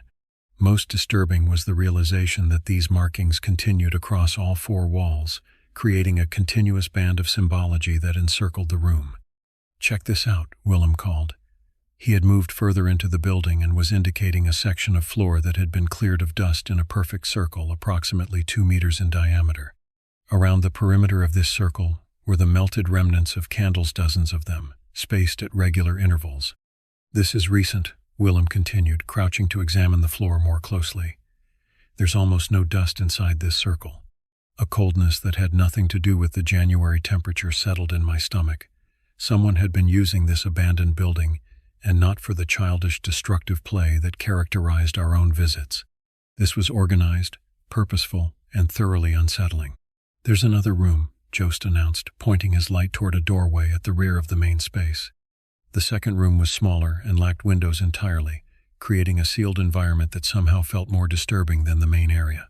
Here, the symbolic markings were more concentrated, more elaborate, and centered around another triangular eye painted directly opposite the doorway. This one was significantly larger, perhaps a meter in height, and rendered with greater detail than those in the outer room. Martin approached the eye symbol, his flashlight revealing specks of red that appeared fresher than the surrounding markings. "Is this recent?" he asked, his voice barely above a whisper. Before anyone could answer, Willem called our attention to the center of the room. "Guys, look at this." In the center of another cleared circle lay an object none of us immediately recognized. It resembled a medieval Wapona wooden handle approximately 60 centimeters long, attached to a chain that culminated in a metal ball studded with sharpened nails or spikes. "It's a morning star," Jost identified, "a homemade one." "Who would make something like this?" I asked, the question directed more at the universe than my friends. Martin moved to pick up the weapon, but Jost caught his arm. "Don't touch it," he warned. "We don't know why it's here." Something caught my eye near the ceiling, a small window I hadn't initially noticed, approximately 20 centimeters square. Through this aperture, moonlight illuminated another triangular eye symbol painted directly beneath the window, creating the unsettling impression that the symbol was watching us through this tiny opening. "I think we should leave," I suggested, suddenly aware of how isolated we were, how vulnerable. Martin ignored my suggestion and Jost's warning, reaching down to lift the morning star from its position. "This is incredible craftsmanship," he observed, testing the weight of the weapon. "Someone spent a lot of time making this." Willem had discovered something else, a spherical white object that resembled a lamp globe. He held it up to his flashlight, casting strange patterns across the room as the light refracted through the translucent material. "The eye of the Illuminati," he joked, his voice too loud in the confines of the small room. He tossed the globe into the air, catching it and repeating the action several times. "Be careful with that," I cautioned, but my warning came too late. On his next toss, Willem miscalculated.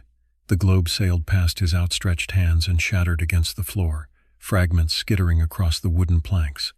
The sound was explosive in the midnight silence, and we all froze, as though expecting immediate consequences. When nothing happened, nervous laughter broke the tension. Martin continued examining the morning star while Jost photographed the symbols with his phone. I found myself drawn to the small window, peering out into the darkness beyond. The forest appeared normal, trees swaying slightly in a breeze that had arisen, moonlight creating patches of silver among the shadows. Then something moved at the edge of my vision. Not the trees, not an animal, but something larger, darker, momentarily blocking the moonlight before disappearing behind a thick pine trunk. My heart rate accelerated instantly. "Someone's out there," I whispered, backing away from the window. "Probably just a deer," Jost replied, not looking up from his photography. "It was walking upright," I insisted. This caught their attention. All activity ceased as my three friends turned toward me, expressions ranging from skepticism to alarm. "Are you sure?" Willem asked. I wasn't sure of anything anymore. The combination of the bizarre symbols, the homemade weapon, and now possibly a human observer had overwhelmed my capacity for rational assessment. I wanted desperately to leave, to return to the safety of Jost's guest cottage and the familiar world of video games and snack foods. "Let's just go," I pleaded. "This place feels wrong." To my relief, no one argued. We gathered our remaining supplies, and Martin decided to take the Morning Star with USA, decision I questioned, but lacked the courage to oppose. As we exited the building, I couldn't shake the sensation of being observed, not just by human eyes, but by something represented in those disturbing triangular symbols. The return journey passed in tense silence, each of us processing what we had discovered. The Morning Star now resided in Jost's shed, hidden beneath a tarpaulin covering his father's gardening equipment. None of us mentioned returning to the forest or the abandoned buildings that night. Some boundaries, once crossed, fundamentally alter your relationship with the world around you. In the days following our discovery of the symbols and the Morning Star, an unspoken agreement kept us away from the forest. We gathered at Jost's house as usual, but limited our activities to normal teenage pursuits. None of us explicitly referenced what we had seen, yet it dominated our thoughts, evidenced by the frequent lulls in conversation and distant gazes. Unable to contain my curiosity, I began researching the symbols we had found. The triangular eye was easily identifiably a variation of the all-seeing eye, or Eye of Providence, commonly associated with Freemasonry and various conspiracy theories. The surrounding symbols proved more difficult to classify, resembling elements from multiple esoteric traditions without conforming precisely to any single one. 1 week after our discovery, I invited the others to my house to share what I had learned. My parents were working overnight shifts at the hospital, giving us privacy for a conversation we all recognized as necessary but had been avoiding. "The eye symbol is pretty common," I explained, showing them printouts from my research. "It appears in all kinds of contexts, religious, occult, even on the American dollar bill. But the specific variation we saw, with the teardrop, is less common." "What does the tear mean?" Willem asked. "That's harder to pin down. In some interpretations it represents sorrow for human suffering. In others it's linked to sacrifice or offering." Martin picked up one of the printouts, examining it closely. "And the circle of candles?" "Classic ritual space definition," I replied, trying to sound more knowledgeable than I felt. "Creating a sacred circle is fundamental to various magical practices. It's supposed to contain energy or keep unwanted influences out or in, depending on the purpose." Joost had been uncharacteristically quiet. Now he spoke, his voice subdued. "Have you found anything about why someone would leave a weapon in the middle of such a circle?" I shook my head. "Nothing specific. Weapons can be used as ritual objects in some traditions, but a Morning Star is unusual. It's a particularly violent weapon, designed specifically to cause maximum damage to opponents." "Could it be some kind of offering?" Willem suggested. "Possibly," I conceded, "or a tool for something specific." "Like what?" Martin pressed. I hesitated, reluctant to voice the darker possibilities my research had suggested. Some rituals are meant to open doorways, I suppose you could say, to establish communication with entities beyond normal perception. You mean like ghosts, spirits? Willem's tone was skeptical, but his expression betrayed unease. Or something else entirely, I replied. The literature is full of references to beings that exist alongside us but remain imperceptible under normal circumstances. Different traditions have different names for them. This is ridiculous, Martin declared, though his forceful tone seemed designed to convince himself as much as us. It's obviously just some role-playing game that other teenagers set up, like Dungeons and Dragons in real life. That doesn't explain the whispering, Just countered, or what Lucas saw outside the window. I could have been mistaken, I admitted. It was dark and we were all on edge. But the whispering wasn't imagination, Jost insisted. We both heard it, Lucas. It was real. We fell silent, contemplating the implications. The comfortable rationality of our world had developed cracks, revealing glimpses of something else behind the facade of ordinary reality. None of us were prepared to fully embrace supernatural explanations, yet the conventional alternatives seemed increasingly inadequate. I think we should go back, Jost finally suggested.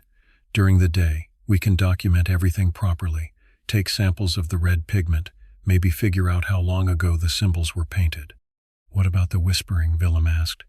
What if whoever or whatever made those symbols is still using that part of the forest? All the more reason to investigate while it's light, Jost argued.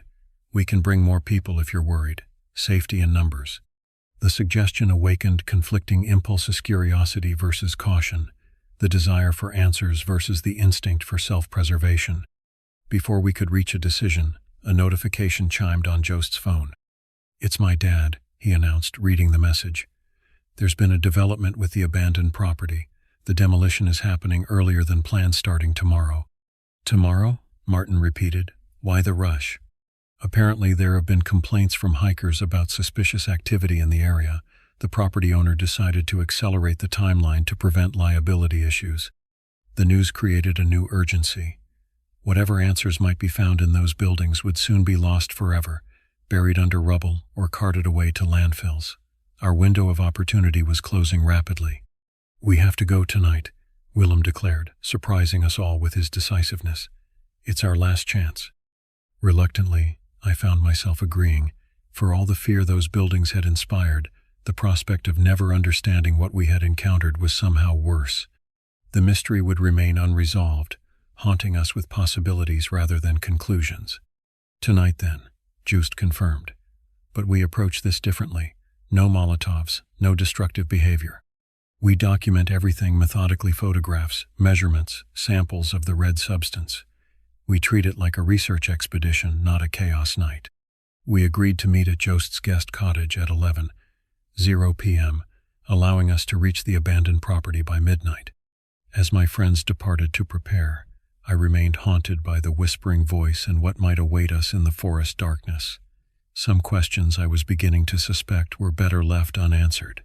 We gathered at Jost's guest cottage as planned, our backpacks containing cameras, specimen containers, measuring tape, notepads, and other tools of improvised investigation.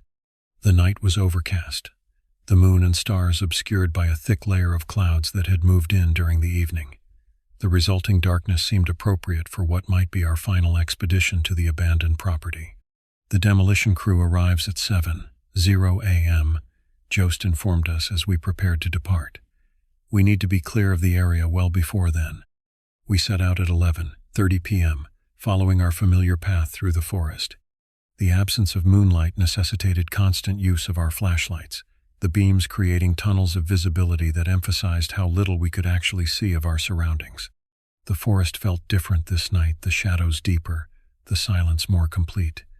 Even the ambient sounds of wildlife seemed muted, as though the woodland creatures had withdrawn from our vicinity. No one spoke as we walked. Each of us was absorbed in private thoughts, anticipations, and fears.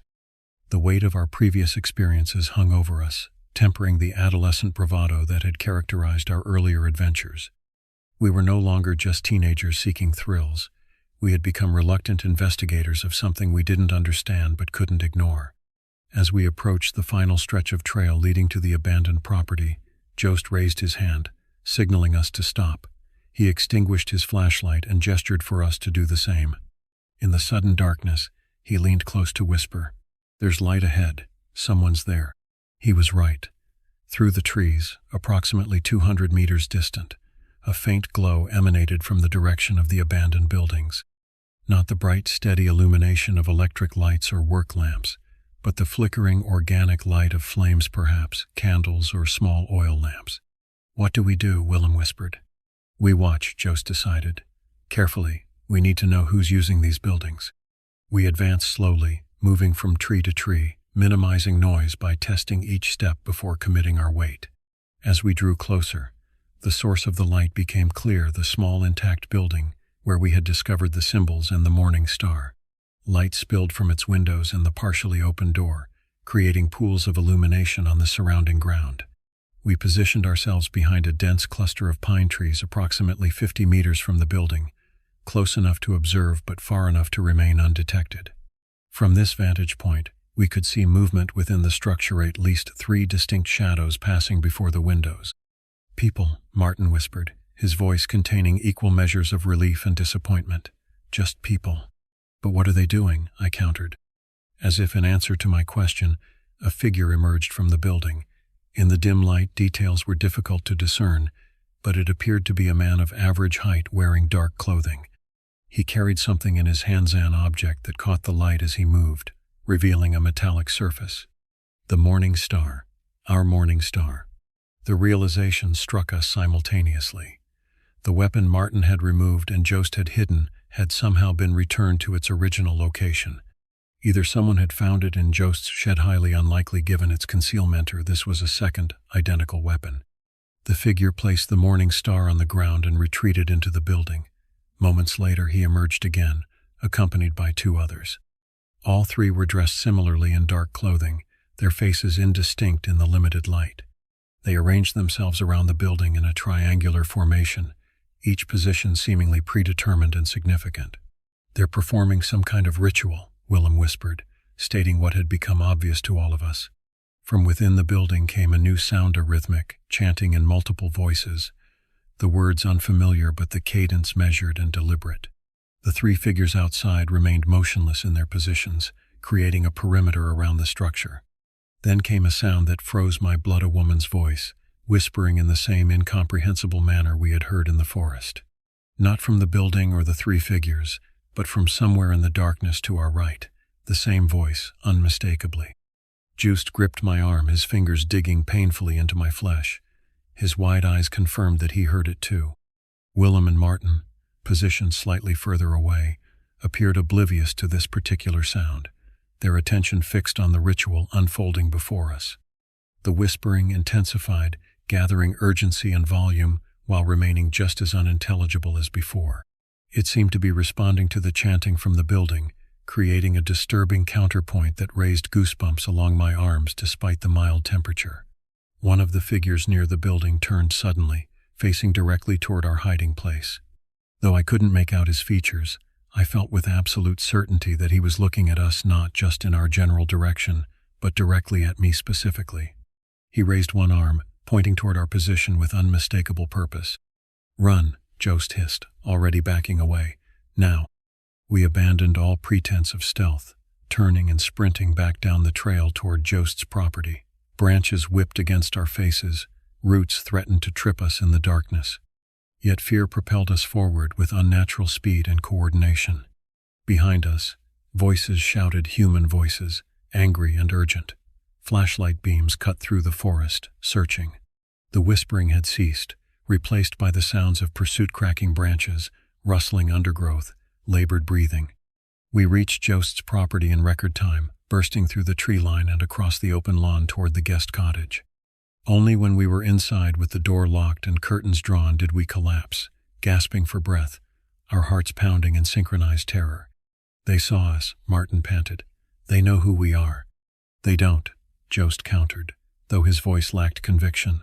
"It was too dark. They couldn't have seen our faces." "What were they doing?" Willem asked, his voice higher than normal. "What kind of ritual involves a medieval weapon and all those symbols?" I had no answers, only questions that multiplied with each passing moment. Who were these people? How long had they been using the abandoned buildings?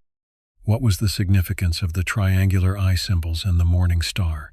And most disturbing of all, what was the source of the whispering voice that seemed connected to their activities yet separate from them? We spent the remainder of the night in the guest cottage, lights on, occasionally peering through the curtains at the dark forest beyond Jost's property line. No one followed us, no one approached the house. By dawn, exhaustion had overtaken fear, and we drifted into uneasy sleep as the first demolition vehicles rumbled down the road toward the abandoned property. The abandoned buildings were demolished as scheduled. By noon the following day, nothing remained but concrete foundations and scattered debris awaiting removal. We observed from a distance as heavy machinery completed the destruction, each of us silently processing the knowledge that physical evidence of what we had witnessed was disappearing forever. In the weeks that followed, we maintained an unspoken agreement to avoid the forest entirely. Our gatherings relocated to my house or Martin's, our activities returning to the ordinary pursuits of Dutch teenagers studying, video games, discussions about music and future plans. On the surface, life normalized. Beneath that surface, something had fundamentally changed. Sleep became problematic for me. When I did manage to drift off, my dreams were populated by triangular symbols with weeping eyes and formless whispers that pursued me through endless forests. I found myself researching occult symbolism with increasing obsession, seeking patterns that might explain what we had encountered. 1 month after the demolition, Jost invited us to his house. His parents were traveling, leaving us the privacy needed for the conversation we had been avoiding. "I need to show you something," he announced once we had gathered in the guest cottage. He retrieved his laptop and opened a video file. "This is from my father's security camera. It's positioned at the edge of our property, facing toward where the abandoned building stood." The timestamp on the video indicated it had been recorded 3 nights earlier. For several minutes, nothing happened, just the ordinary nocturnal landscape, occasionally disturbed by wind or small animals. Then, at 2:43 a.m., a figure appeared at the edge of the frame, moving with deliberate purpose toward the camera. As the figure drew closer, details became clearer. It was a woman, though her features remained indistinct due to the camera's limited resolution. She wore what appeared to be light-colored clothing that seemed to shimmer slightly in the infrared illumination of the security system. "Watch this," Jost instructed, his voice tight. The woman stopped approximately 10 meters from the camera.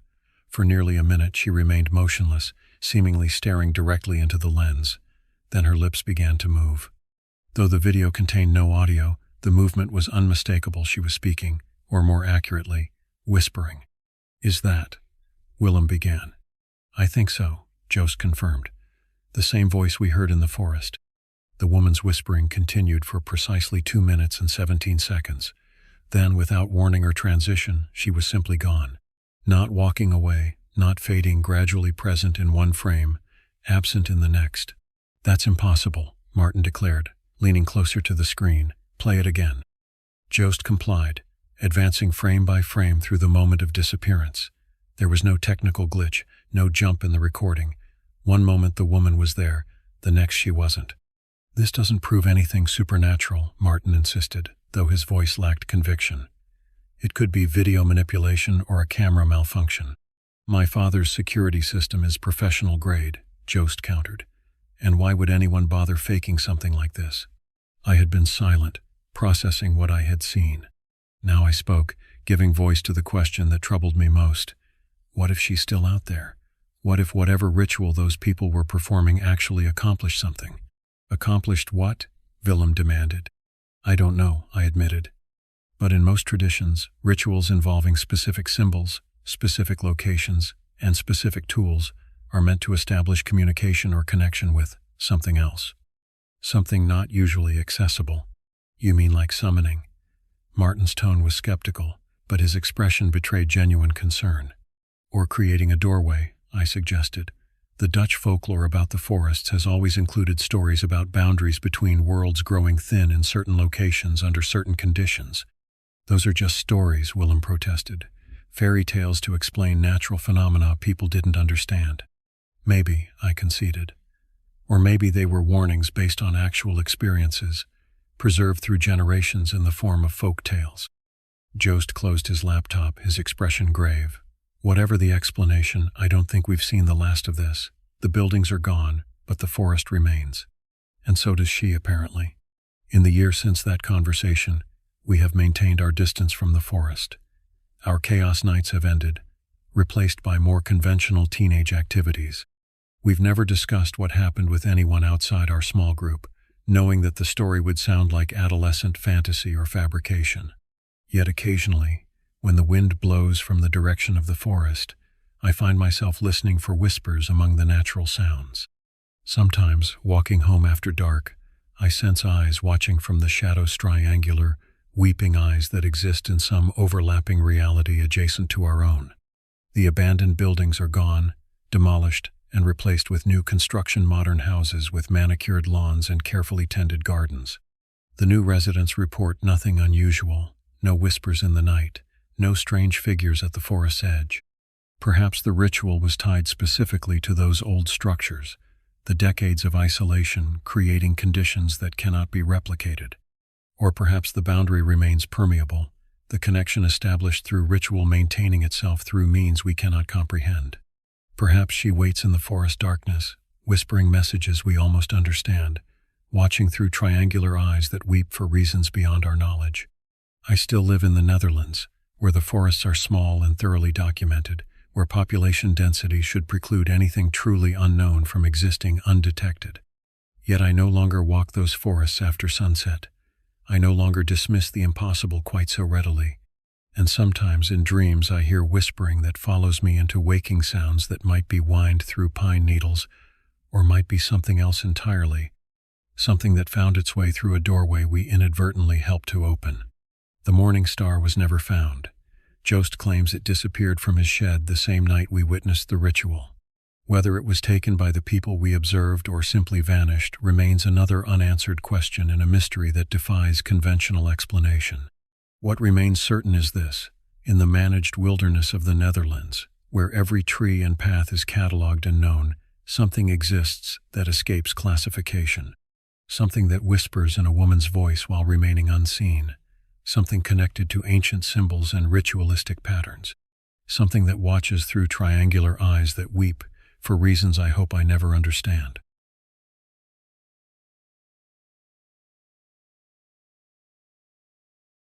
There's something about the rural routes in western Pennsylvania that makes you feel simultaneously at peace and on edge. I've been a delivery driver for nearly 7 years now, weaving through twisted backroads and climbing steep hills that would make most city folks uneasy. December 2018 marked my 4th winter season with the company, and I'd grown accustomed to the unique challenges that came with delivering packages to remote homes tucked away in the Appalachian foothills. Most drivers avoided these routes, preferring the efficiency of suburban neighborhoods where you could hit dozens of houses in an hour. But I appreciated the solitude, the way the dense forest enveloped the narrow roads, branches forming tunnels overhead that seemed to swallow you whole. I knew most of the residents by now, hardy folks who chose isolation over convenience, who valued their privacy above all else. I'm forever grateful to people who leave package receptacles at the front of their driveways or create turnaround spots, so I don't have to execute complex 3-point turns on narrow gravel paths. But there are some houses that, due to their location or the specific instructions from the recipient, require packages to be left directly at the front door. This means navigating treacherous driveways that wind up mountains, often with no guardrails and sheer drops on one side. My supervisor, a broad-shouldered man we called boss, had a saying: "Your safety comes first, the package second, and the customer's convenience dead last." I'd relied on those words many times when deciding to mark a delivery as inaccessible. But I also took pride in completing difficult deliveries that other drivers wouldn't attempt. The company-issued van I typically drove had been reliable through mud, snow, and ice, equipped with all-wheel drive and reinforced suspension. However, that December day, my regular vehicle was undergoing maintenance. Instead, I was stuck with a rental, a boxy white monstrosity from Pinsky Rental Services that handled like a refrigerator on wheels and featured an impossibly loud backup alarm that couldn't be disabled. "Only for today," Boss had promised that morning, handing me the keys with an apologetic grimace. The regular van should be back tomorrow. The winter sun set early that time of year, usually around 4:30 p.m., plunging the backwoods into premature darkness. My shift had begun at 8:00 a.m., and by 4:00 p.m., I was making good time through my route, looking forward to getting back to the depot by 6:00 p.m. That was when everything changed. The day had proceeded normally until I noticed it, a medium-sized brown box wedged between the back seats of the van. I frowned, mentally accounting for all the packages I'd loaded that morning. Each one had been scanned, routed, and organized in the order of delivery, but somehow this one had slipped through. I pulled over at a small country store, the kind that doubles as a gas station and local gathering spot.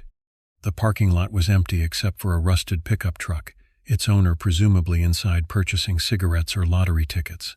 I killed the engine and reached for the mystery package. The address label was slightly smudged but legible. The destination was a house on Whispering Pine Road, a location I vaguely recognized as being situated in one of the most isolated areas of my route. Strangely, the tracking barcode showed no scan history.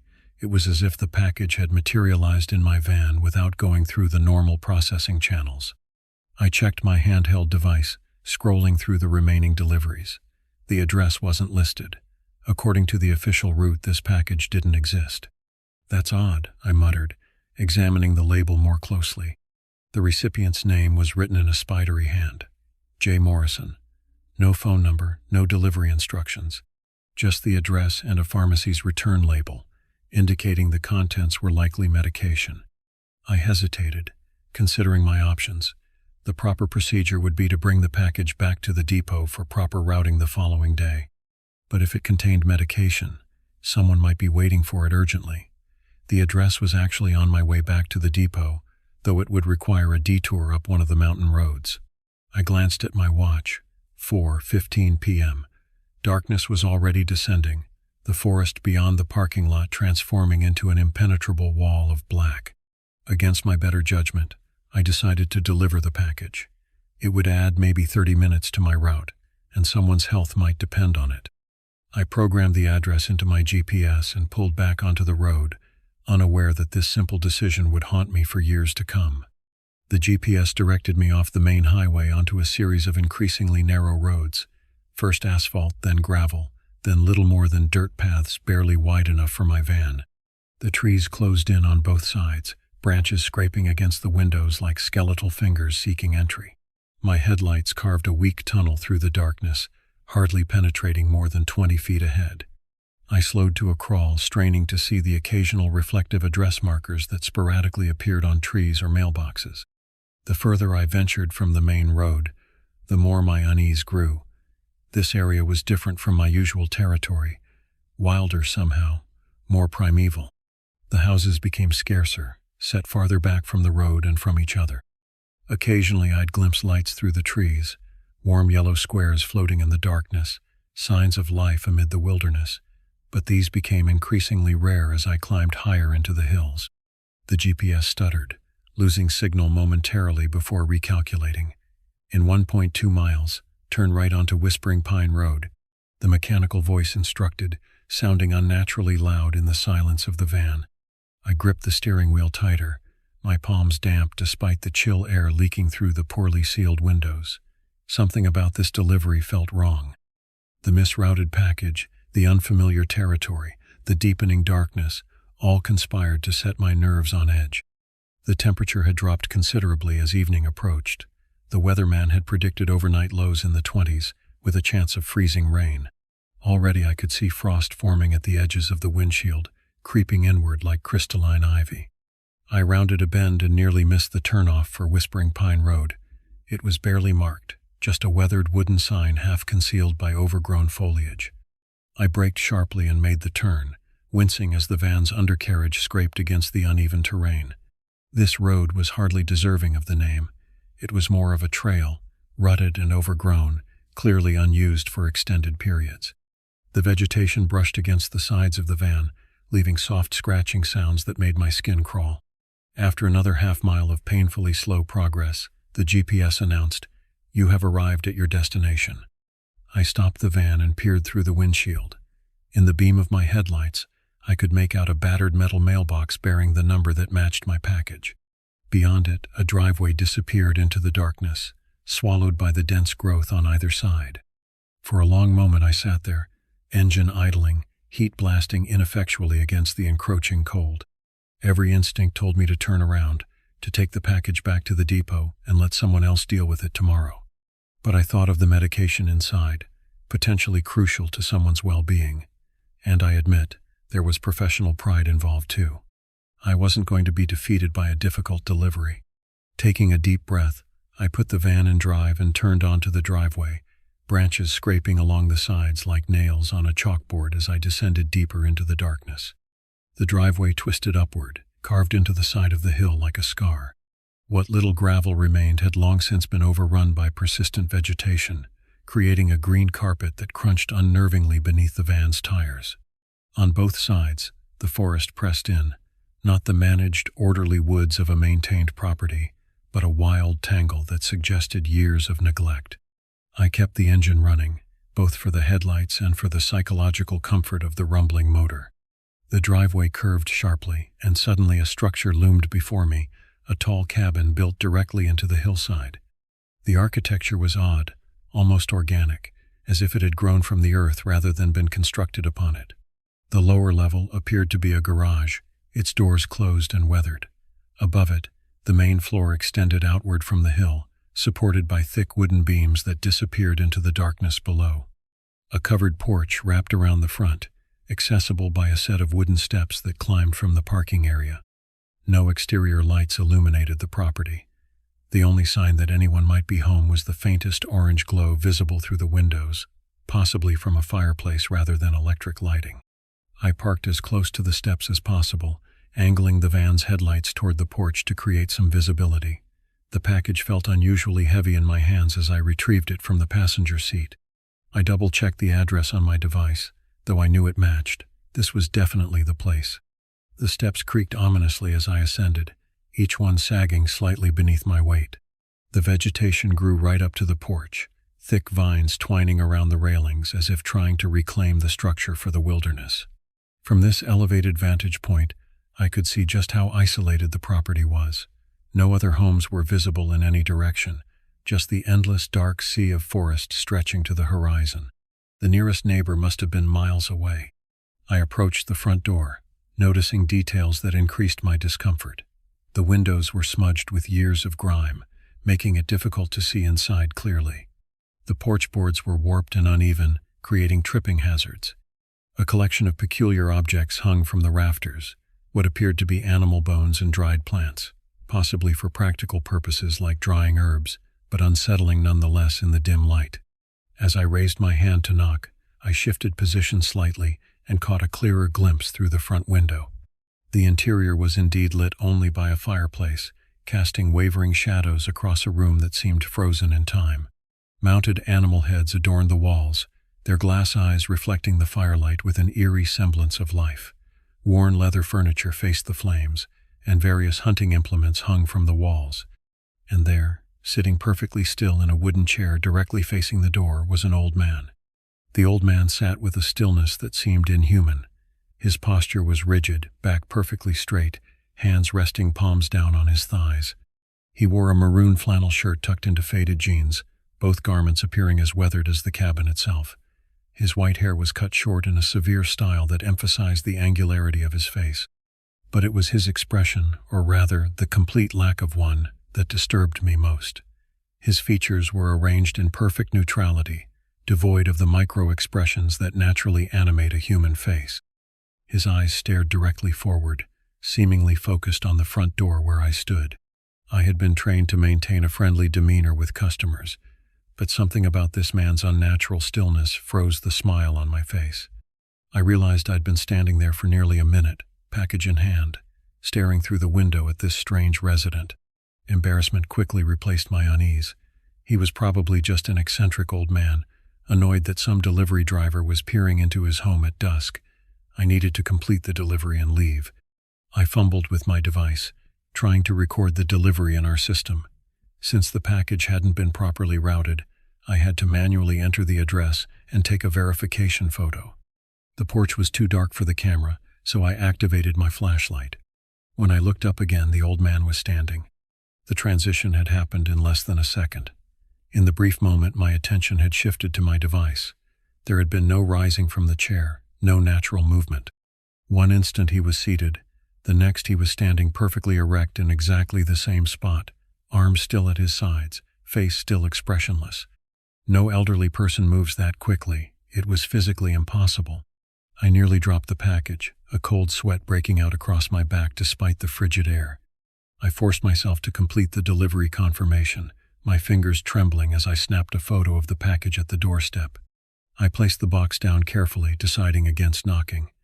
Whatever medication this was, the resident was clearly awake and would find it. My priority now was leaving as quickly as possible. As I turned to go, I glanced again through the window. The old man was gone. I practically ran down the steps, nearly twisting my ankle on the uneven wood. When I reached the van, I yanked the door open and threw myself inside, locking the doors with a frantic jab at the button. The engine was still running, the headlights illuminating the empty porch where I'd left the package. My hands shook as I shifted into reverse, preparing for the difficult task of backing down the narrow driveway. That's when I remembered. The Penske rental had that infernal backup alarm that couldn't be disabled. There would be no quiet retreat from this place. The moment I shifted into reverse, the van's warning system began its piercing beep, beep, beep, shattering the forest silence like an air raid siren. Each sound seemed to echo among the trees, announcing my presence to everything within a mile radius. I grimaced, imagining the old man's reaction to the noise. Would he come outside to investigate? The thought spurred me to back up faster than was wise on the treacherous driveway, the van lurching over roots and rocks. The headlights swung wildly as I navigated the curves, creating disorienting shadows that seemed to move independently among the trees. The backup camera was nearly useless in the darkness, showing only a grainy, green-tinted view of the overgrown path behind me. Halfway down the driveway, I had to stop and pull forward to negotiate a particularly sharp bend. As the headlights swept across the forest, I caught a glimpse of something that made my breath catch, a flash of maroon among the trees. I blinked, uncertain if my eyes were playing tricks on me. When I looked again, there was nothing there but shadows and vegetation. Still, I couldn't shake the feeling of being watched, of eyes following my every move. The driveway seemed longer on the way out, each curve revealing only more darkness ahead rather than the promised exit. The beeping continued relentlessly, each electronic wail increasing my anxiety. I wanted nothing more than to shut it off, to move through this place in silence, unnoticed. After what felt like an eternity, I finally reached the main road. But my relief was short-lived as I realized I couldn't turn around in the narrow space. I would need to continue backing up along Whispering Pine Road until I found a spot wide enough to maneuver. I proceeded cautiously, the van's tires crunching on gravel and dead leaves. About 50 yards down the road, I found a small clearing that might serve my purpose. I executed a three-point turn, the van's engine straining as I navigated the uneven terrain. Finally facing the right direction, I accelerated perhaps faster than was prudent on the rough road, eager to put distance between myself and the strange cabin. As I passed the entrance to the driveway I'd just escaped, I couldn't resist looking back. There, standing at the mouth of the driveway, was the old man. He stood perfectly straight, arms at his sides, face expressionless in the wash of my taillights. There was no way he could have moved from the house to this position in the time it had taken me to back down the driveway. It was physically impossible, especially for someone of his apparent age. Yet there he stood, watching me leave with those blank, emotionless eyes. I pressed the accelerator to the floor, no longer concerned with the van's suspension or the treacherous road. My only thought was escape, putting as much distance as possible between myself and that unnatural figure. In my rearview mirror, I watched his silhouette grow smaller until it was swallowed by the darkness. But even when I could no longer see him, I felt his gaze following me, piercing through the night and the forest, as if neither posed any barrier. I didn't report the incident when I returned to the depot. What would I say? That I was frightened by an old man who moved too quickly? That I delivered a package that wasn't properly in our system? Either admission would invite questions I preferred not to answer. So I completed my paperwork, returned the keys to the Penske rental, and drove home in my personal vehicle, constantly checking the rearview mirror as if expecting to see a maroon-clad figure on the road behind me. My apartment felt unusually empty that night, the familiar surroundings providing less comfort than I'd hoped. I double-checked the locks on my doors and windows before attempting to settle in for the evening. Sleep proved elusive. Every time I closed my eyes, I saw the old man's expressionless face, his unnaturally quick movements, his impossible appearance at the end of the driveway. I tried to rationalize the experience. Perhaps there had been two old men, identical twins, playing some strange joke. Perhaps the isolation and gathering darkness had simply made me perceive the events incorrectly.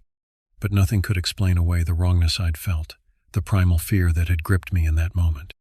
Around 3 a.m., I gave up on sleep and sat in my living room with all the lights on, television murmuring in the background for company. I found myself researching the area where I'd made the delivery, searching for any history or legends that might explain my experience.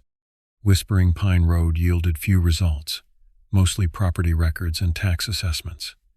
The house itself had changed ownership several times over the decades, with long periods of vacancy between occupants. The current owner was listed simply as Morrison Estate, with no individual names attached. I discovered that the area had once been the site of a small mining operation in the late 1800s, abandoned after a collapse that claimed several lives. Some of the older locals still considered the hills to be unlucky, avoiding them except during hunting season. None of this explained what I'd encountered. As dawn approached, I made a decision. I would request a route change, citing personal reasons rather than detailing the true cause of my unease. I couldn't face the possibility of another delivery to that remote cabin, another encounter with its strange resident. When I arrived at work the next morning, exhausted but determined, I was relieved to find my regular van had been returned from service. The familiar vehicle felt like an old friend, reliable and safe compared to the Pinsky rental. Boss noticed my haggard appearance immediately. "Rough night?" he asked, handing me my route assignment for the day. I managed a non-committal shrug. Something like that. I scanned the delivery list with trepidation, half expecting to see Whispering Pine Road among the addresses. It wasn't there, and the relief made me lightheaded. "Actually," I said, "I wanted to talk to you about possibly adjusting my route going forward." Boss raised an eyebrow. "Problem areas?" I hesitated, unsure how much to reveal. "Just some difficult access issues on some of the mountain properties, thinking it might be better assigned to someone with a 4-wheel drive." He seemed to accept this explanation, promising to look into it. I thanked him and headed out for my deliveries, constantly checking my rearview mirror throughout the day, unable to shake the sensation of being observed. 3 years have passed since that December evening, yet the memory remains vivid, undiminished by time. I requested and received a transfer to a different route, still rural, but further east, away from those particular hills. I've never returned to Whispering Pine Road, never again encountered a package addressed to J. Morrison. My new route has its challenges, steep driveways, remote properties, the occasional unfriendly dog, but nothing that triggers the bone-deep fear I experienced that winter night. I've become known for my reliability, my willingness to deliver to locations other drivers avoid. But there are limits to what I'll endure. I refuse evening deliveries now, arranging my schedule to ensure I'm back at the depot before darkness falls. I've declined shifts during power outages, when the rural areas are plunged into unrelieved blackness, and I never, under any circumstances, accept unscanned packages that mysteriously appear in my vehicle. These precautions have earned me a reputation for being somewhat eccentric, but I don't mind. My colleagues haven't seen what I've seen, haven't felt what I've felt. Sometimes, on winter evenings when I'm alone in my apartment, I find myself drawn to the window, peering out at the parking lot below. I scan the shadows between the parked cars, the spaces between the buildings, half expecting to glimpse a straight-backed figure in a maroon flannel shirt, watching me with that expressionless face. I've researched countless medical conditions and psychological phenomena, seeking an explanation for what I witnessed. The closest I've come is a theory about individuals with certain neurological disorders who can exhibit unnatural stillness and sudden movements, but nothing that would explain the impossibly quick transition from sitting to standing, or the appearance at the end of the driveway. I've considered seeking professional help, having someone tell me it was just stress, a trick of the light, an overactive imagination. But deep down, I know what I saw was real. Something unnatural occurred that night, something that defies rational explanation. Last month, while sorting through mail at my new apartment, I moved 6 months after the incident, unable to shake the feeling of being watched. I found a small package with no postage or shipping labels, just my name and address written in spidery handwriting that made my heart stutter in my chest. I didn't open it. I drove to a public dumpster miles from my home and disposed of it, then spent the night in a hotel, unable to face my empty apartment. I've submitted my resignation to the delivery company, effective next month. I've accepted a position with a warehouse distributor. Indoor work, regular hours, no more remote deliveries to isolated properties. My supervisor seemed genuinely sorry to see me go, praising my reliability and work ethic. He doesn't understand that some costs are too high, some risks not worth taking. I still drive through rural areas occasionally, visiting friends or taking scenic routes on weekends. I appreciate the beauty of the landscape, the tranquility of the forests, but I never stop at isolated houses. I never venture down unmarked roads as dusk approaches, and I never ever deliver packages to strangers' doors after dark. Because some things once seen cannot be unseen. Some experiences fundamentally alter your perception of reality, of what's possible in this world. And some fears, once awakened, never truly subside. They merely wait, patient as an old man in a maroon shirt, for the moment when your guard drops and darkness falls. I don't know what waited for me at that cabin in the hills. I don't know who or what Jay Morrison truly is. But I know that I escaped something terrible that winter evening, something that still haunts the edges of my consciousness. And I know, with absolute certainty, that I will never return to Whispering Pine Road, no matter what packages may need delivering.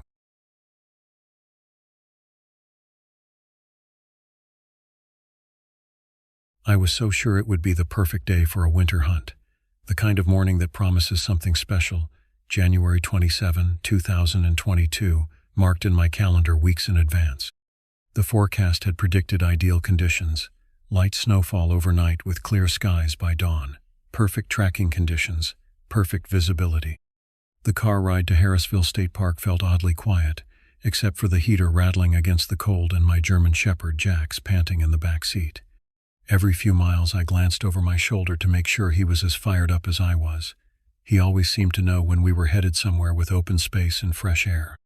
"Today's the day, buddy," I said, reaching back to scratch behind his ears. His tail thumped against the seat in response. "We'll bring home something good."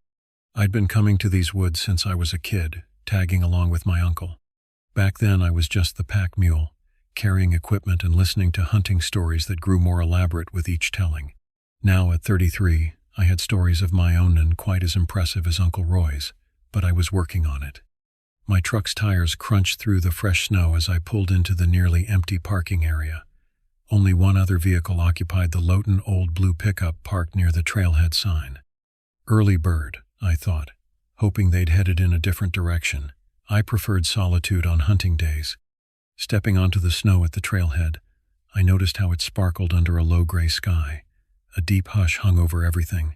No birds calling, no rustling of leaves, just the crunch under my boots. The crisp bite in the air made me shiver, but I was too eager to let it bother me. Jax tugged at the flimsy, retractable leash, sniffing and pawing at the ground, as if he already had a lead on something. I tried not to think about how cheaply made that leash felt in my hand. I should have invested in a proper lead, the kind designed for working dogs, not the discount store variety I'd grabbed on impulse. The plastic handle was already showing stress marks from previous outings, but I'd convinced myself it would hold for one more trip. "Easy, Jax," I murmured, adjusting my rifle strap across my shoulder. The weight of it felt reassuring, a connection to generations of hunters before me. I checked my pocket for extra ammunition and made sure my hunting knife was secure on my belt. The forest opened before us like a scene from a winter postcard. Fresh powder blanketed the ground, unmarred except for the occasional rabbit track or deer trail. Barren tree branches stretched toward the sky, their dark silhouettes stark against the snow. In the summer, these woods teemed with hikers and families. In winter, they became a different world, altogether silent, primal, and sometimes unforgiving. I breathed deeply, filling my lungs with the clean, sharp air. This was what I needed after months of being cooped up in my small accounting office, staring at spreadsheets until my vision blurred. Out here, surrounded by wilderness, I felt more like myself. Everything seemed serene at first, but I remember spotting strange canine tracks in the snow. They looked a bit larger than the usual fox prints I'd seen around these parts. My pulse quickened, and I could sense Jax honing in on the scent. In that moment, I convinced myself it was just a stray dog or maybe a coyote passing through. Michigan winters can turn even familiar animals into elusive shadows. As we ventured deeper along the trail, the forest grew denser. Sunlight filtered through the canopy in weak, diluted beams that barely warmed the skin. I checked my watch. 9:17 a.m. We had plenty of daylight ahead of us, though in winter, the sun always seemed to race toward the horizon faster than expected. Jax's energy rose, and a little voice in the back of my mind warned me to keep calm. Instead, I started talking him up, telling him to find whatever's out there. It was an idiotic move. He was already excited, and my words only fueled his enthusiasm. Before I knew it, the plastic handle of that bargain leash started to bend. I gripped it tighter, but Jax gave one mighty pull, and the cord snapped. In the blink of an eye, he darted off between the trees, paws kicking up clouds of powder. "Jax," I shouted, my voice sounding strangely muffled in the snow-laden air. "Jax, come." The only response was the fading sound of his excited barking as he disappeared into the underbrush. I stood frozen, watching the spot where he'd vanished, suddenly aware of how alone I was. The temperature seemed to drop several degrees in an instant. I reached for my phone, thinking I should mark my location before going after him. The screen showed no service, unusual for these parts. I tucked it away, cursing under my breath. I'd trained Jax to return to my whistle, but in his current state of excitement, I doubted he'd hear it, let alone obey. The beginnings of real worry crept into my mind. Jax was a domesticated animal, not a wild hunter. If he encountered something dangerous, a coyote, a bear, or even a territorial buck, he wouldn't know how to handle himself. The thought of him injured somewhere in these vast woods made my stomach lurch. I shouldered my rifle more securely and started after him, following his tracks in the fresh snow. I'd come to hunt, but suddenly the day had transformed into something altogether different, a desperate search for my companion. My hands shook as I shouted for him, but my voice seemed to vanish in the stillness. For a second I felt rooted to the spot, overwhelmed by the sight of my dog disappearing into a wild expanse. Then my body lurched forward, and I tore after him, trudging through snow that seemed to get deeper with every step. I could see his tracks, spaced far apart from his bounding stride. The forest around me felt larger and colder now that I was alone. My breathing started to get rough, a mix of worry and the frantic pace I was forcing on myself. If Jax found an actual coyote or something worse, he might get hurt. And if I couldn't keep up with him, he could be gone for good. The deeper I went, the more anxious I became. It felt like each tree watched me rush by, not a single branch shifting. The hush had turned ominous, and I kept expecting something to bolt out of the shadows. I tried calling Jax again, voice cracking. The wind picked up, whistling through the bare branches overhead. It carried flecks of snow that stung my exposed cheeks and forehead. I pulled my hat lower, wishing I'd worn a face mask. My breath clouded before me in rapid puffs as I pushed forward, following Jax's increasingly scattered tracks. In the distance I heard him barking, but the echo played tricks on my ears, making it impossible to pinpoint his direction. I pressed on, ignoring the tremor in my legs. The ground was slick in places, hidden ice patches waiting for a misstep. Panic started to creep into my thoughts. If I lost the trail, there was no guarantee I'd find it again. Jax was a big dog, but the woods are bigger. My mind raced with possibilities, each worse than the last. What if he fell through ice on the creek? What if he encountered a pack of coyotes? What if he simply ran too far and couldn't find his way back? The isolation of the forest suddenly felt oppressive rather than liberating. I checked my watch again. 3 a.m. Less than an hour since we'd started, but it felt like an eternity. I'd covered nearly a mile following Jax's trail, moving deeper into a section of the park I wasn't familiar with. The trees here grew closer together, their branches forming a dense network overhead that blocked most of the already weak sunlight. So I pushed forward, adrenaline urging me to keep going no matter how numb my fingers felt or how stiff my joints had become from the cold. There was only one goal at that moment: find Jax, latch onto him somehow, and get the both of us out of this place. Little did I know, the real danger hadn't even begun. The terrain began to change, sloping gradually downward. I knew the creek ran through this part of the foresta, narrow, rocky waterway that would be partially frozen this time of year. In summer, it was little more than a pleasant babble over smooth stones. In winter, it transformed into a treacherous ribbon of ice and frigid water. I slowed my pace, trying to regain control of my breathing. The exertion had me sweating beneath my layers, a dangerous condition in cold weather. If I pushed too hard and soaked my clothes with perspiration, hypothermia would become a real threat when I eventually stopped moving. Jax's barking grew louder, more insistent. He had found something. I quickened my pace again, recklessness overtaking caution. I caught a glimpse of Jax darting onto a narrow, half-forgotten trail that ran along the creek. Even though I'd been here in the summer, everything looked completely foreign under so much snow. My boots hit patches of ice more than solid ground, and the edges of the path were dangerously slick, but I barely thought twice. I needed to catch up before he vanished for good. The slope ahead was brutal. I tried to walk carefully, but Jax was already bounding up ahead, his tracks spaced too far apart for me to match in a normal stride. I hurried, and my foot slid on a hidden patch of ice. One minute I was upright, the next I was hitting the ground so hard it jarred my teeth. My lungs seized up, my vision blurred around the edges. Instinct made me twist, trying to dig my hands into the snow, but I was on a downhill slide. Every rock and jutting root bruised me on the way down. I reached out for anything to stop the momentum. My fingers brushed something, a branch maybe, but it snapped instantly. The world spun around me, a kaleidoscope of white snow, gray sky, and dark tree trunks. I lost all sense of direction as I tumbled, my rifle tearing free from my shoulder strap and clattering somewhere nearby. Pain exploded in my side as I collided with what felt like a boulder. I gasped, trying to catch my breath, but the momentum carried me further. Time seemed to stretch and compress simultaneously. In reality, the fall probably lasted only seconds, but each impact, each revolution felt like its own distinct moment of terror. I couldn't tell which way was up. All I knew was the sickening sensation of having no control over my body's movement. The hillside rushed by in a blur of white and brown. Then I slammed onto the creek, breaking through a layer of ice that gave way under my weight. The water almost took my breath away.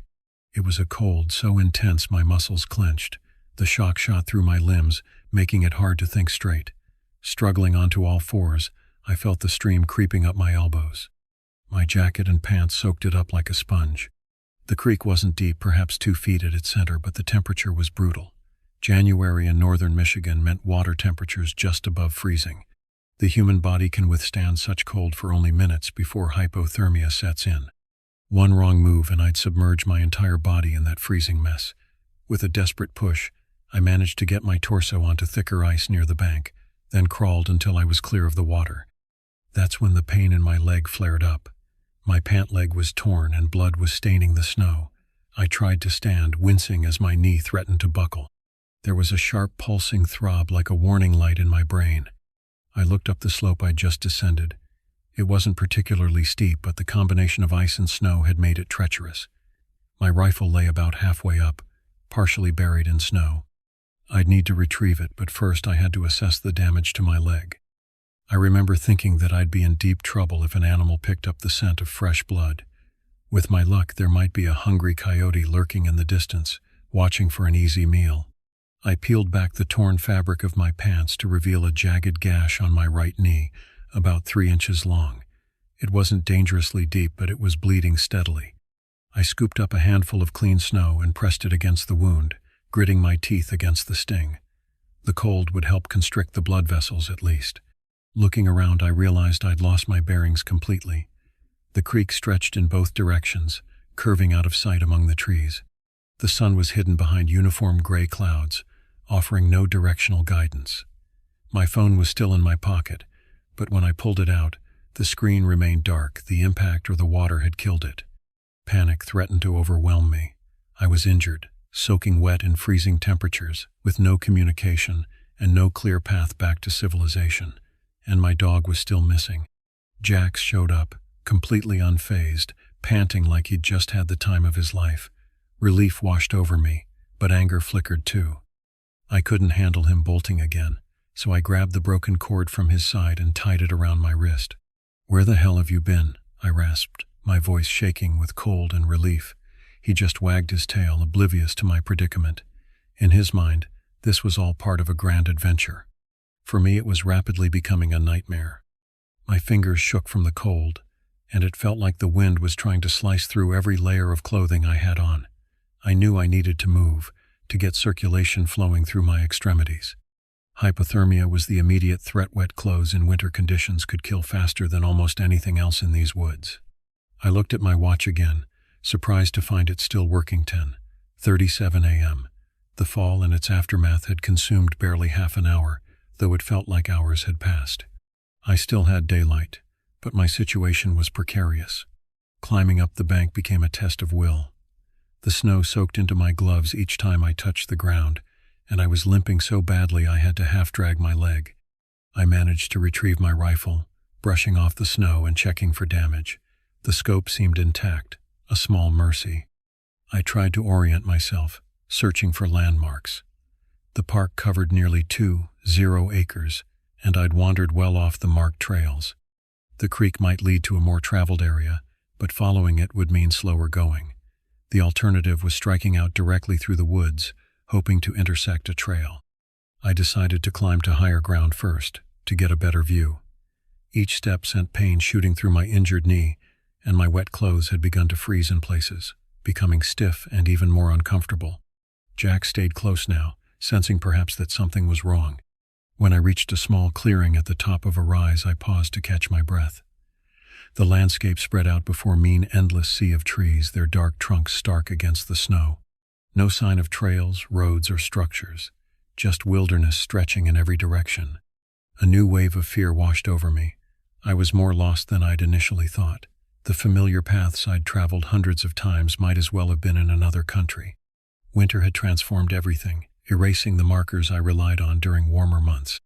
It must have been 2 miles or more back to the car, but it felt like crossing some frozen wasteland. The quiet of the woods did nothing to calm me. Every crack of an ice-laden branch overhead made me flinch, and I kept checking behind me, convinced something might step out from the trees. I tried to remember the basics of wilderness survival. Priority 1, find shelter. Priority 2, build a fire. But my matches were soaked, my lighter somewhere in the snow where I'd fallen. Besides, I wasn't stranded in remote wilderness. I was in a state park. There had to be a way out. I decided to head in what I hoped was a northerly direction, where the main trail should be. Each step was agony, but standing still meant certain hypothermia. My wet jeans had begun to freeze, creating a bizarre stiffness that made walking even more difficult. Time seemed to stretch and contract. The gray sky offered no clues about the hour. Only my watch, which I checked compulsively, told me that minutes were indeed passing. Jack stayed by my side, occasionally looking up at me with what seemed like concern. The cord around my wrist was a lifeline now, keeping us together. My thoughts grew increasingly scattered, a bad sign. I knew hypothermia affected cognitive function first. I forced myself to focus, to put one foot in front of the other. Just keep moving, just keep moving. When I finally spotted the faint outline of the parking lot, my throat tightened. That battered old car looked like the only safe place on earth. I nearly collapsed against it, fumbling for my keys, my wet gloves making it impossible to grip anything. Jax hopped in the back seat on his own, tail wagging, while I cranked the heater and peeled off my soaked jacket. I threw my rifle onto the floor, realizing there was no way I'd be firing any shots in this condition. My hands were numb and I was still bleeding. The digital clock on the dashboard read 12:23 p.m. Nearly 3 hours had passed since we'd set out. It felt like days. The first aid kit was tucked under the passenger seat and I tore into it like a lifeline, bandaging my knee with unsteady hands. Warm air finally blasted from the vents, but my teeth kept chattering and I couldn't stop replaying each second of that descent down the hill. I peeled off my frozen gloves, wincing as circulation returned to my fingers in painful tingles. My hands were pale, with alarming white patches on several fingertips, the early signs of frostbite. I held them directly in front of the heating vent, enduring the burning sensation as they slowly warmed. The bleeding from my knee had slowed, but the wound needed proper cleaning and probably stitches. My entire right side ached from the impacts during the fall. I'd be a mass of bruises tomorrow, assuming I made it to tomorrow. I reached for a bottle of water I'd left in the cup holder. My throat suddenly parched. The liquid was ice cold but felt like life itself flowing down my throat. I offered some to Jax, who lapped eagerly from my cupped palm. Looking out at the woods through the steaming windshield, I felt a strange mix of emotions: relief at my escape, anger at my own carelessness, and a new respect for the power of nature. Those trees that had seemed so peaceful, so inviting just hours ago now looked menacing, as if they'd been waiting to claim me. I needed to get to urgent care. The gash in my knee required professional attention, and I needed to be checked for hypothermia. The nearest medical facility was in Harrisville, about 20 minutes away. I wasn't sure I could drive safely, but I had no choice. Eventually I drove away, the engine's hum mixing with the rush of thoughts in my head. Jack settled in, eyes half closed. I kept glancing at him through the rearview mirror, feeling a jumbled mess of relief, anger, and gratitude. That stretch of creek could have become my grave if I'd hit my head or gone under the ice. The miles slipped by in a haze of slush and salted roads. I kept thinking how close I'd come to not making it out. One broken leash, one moment of distraction, and suddenly nature had me in its teeth, ready to swallow me whole. The urgent care facility was busy with the usual winter casualties: broken wrists from ice falls, children with severe colds, elderly patients with breathing difficulties. I sat in the waiting room, still shivering despite the building's warmth. Jax had to stay in the car, where I'd left the engine running for heat. I checked on him through the window every few minutes, irrationally afraid he might disappear again. When the doctor finally examined me, his expression was grave. "You're lucky," he said, cleaning my wound with antiseptic that stung worse than the initial injury. "Another hour out there in wet clothes, and we'd be treating you for severe hypothermia. As it is, you have mild frostbite on your fingers and early hypothermia." He sutured my knee 7 stitches in total and wrapped it in clean bandages. "Stay off it for a few days," he advised, "and no more winter hikes alone." I didn't tell him I hadn't been alone. Somehow, explaining about Jax felt like admitting to a deeper failure: that I couldn't even control my own dog, let alone navigate the wilderness safely. The prescription for antibiotics and pain relievers felt like a tangible reminder of my mistake. I paid the bill, grimacing at the cost, another consequence of my poor judgment. Back in the car, Jax greeted me with his usual enthusiasm. I scratched behind his ears mechanically, my mind still processing the events of the day. I knew I'd need to get my leg checked out. I needed dry clothes and something hot to drink. More than anything, though, I needed to get home. To let the warmth of the house chase away the memory of that frigid water. The drive home was longer than usual, or perhaps it just felt that way. Every bump in the road sent pain shooting through my knee. The heater blasted at maximum, but I still felt a deep chill that seemed to radiate from my bones outward. I passed familiar landmarks: the gas station where I always filled up before hunting trips, the diner where I sometimes stopped for breakfast, the turnoff to my neighborhood. Each site reinforced that I was returning to safety, to civilization, yet I couldn't shake the sensation of being watched by something in the woods. By the time I pulled into my driveway, I was exhausted both physically and mentally. I couldn't decide if I felt lucky or just plain foolish. The house looked like a sanctuary: warm lights glowing in the windows, smoke curling from the chimney where I'd left a fire bank that morning. Jax bounded from the car as soon as I opened the door, eager to return to familiar territory. I followed more slowly, each step a reminder of how close I'd come to disaster. Inside, the warmth enveloped me like an embrace. I peeled off my damp clothes, leaving them in a heap by the door. A hot shower washed away the physical remnants of the ordeal, but the memory remained vivid: the sensation of falling, the crack of ice, the mind-numbing cold of the water. Later, wrapped in a blanket on the couch with Jax at my feet, I sipped hot tea and contemplated how quickly things had spiraled out of control. One moment I was a confident hunter in familiar territory. The next I was fighting for survival. That night, sleep came in fitful bursts. Every time I closed my eyes, I felt myself falling again, heard the crack of ice, felt the shocking cold of the creek water. I'd jolt awake, heart racing, to find Jax watching me with concerned eyes from his bed in the corner. The pain in my knee throbbed in time with my heartbeat, a persistent reminder of my brush with disaster. The antibiotics sat on my bedside table along with the painkillers, which I'd been reluctant to take. Somehow, I felt I deserved the pain, a necessary reminder of my foolishness. As dawn broke, I limped to the window and looked out at my backyard. The same snow that had nearly claimed me in the forest now looked benign, even beautiful as it glittered in the first rays of sunlight. Nature's dual facetiousine beauty and merciless killer had never been clearer to me. I'd been hunting these woods since I was a teenager, had always prided myself on my outdoorsmanship. Yet one moment of carelessness had nearly cost me everything.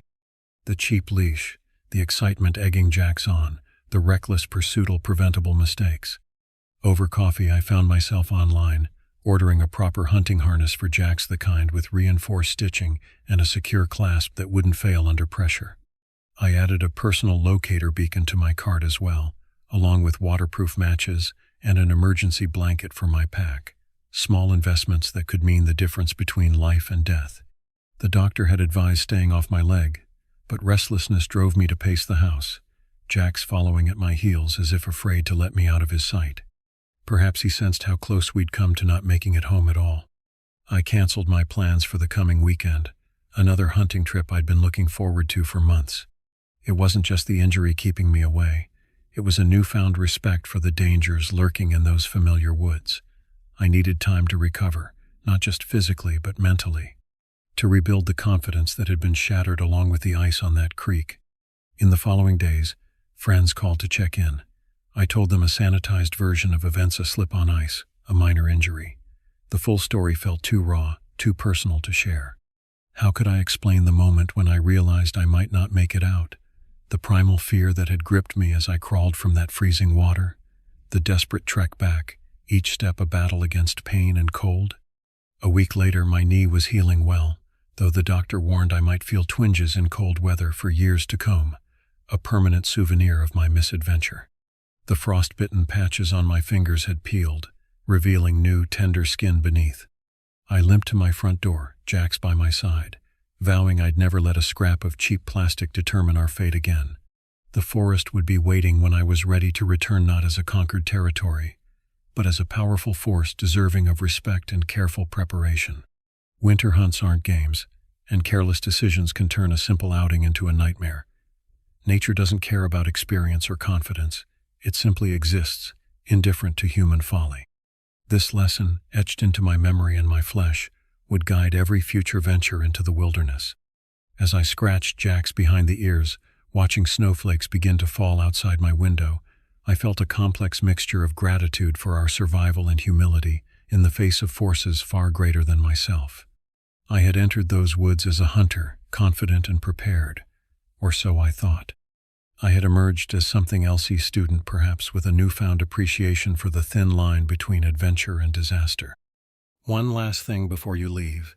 My only two official channels are Midnight Stories with 24,000 subscribers and Mr. Midnight with 6,000 subscribers.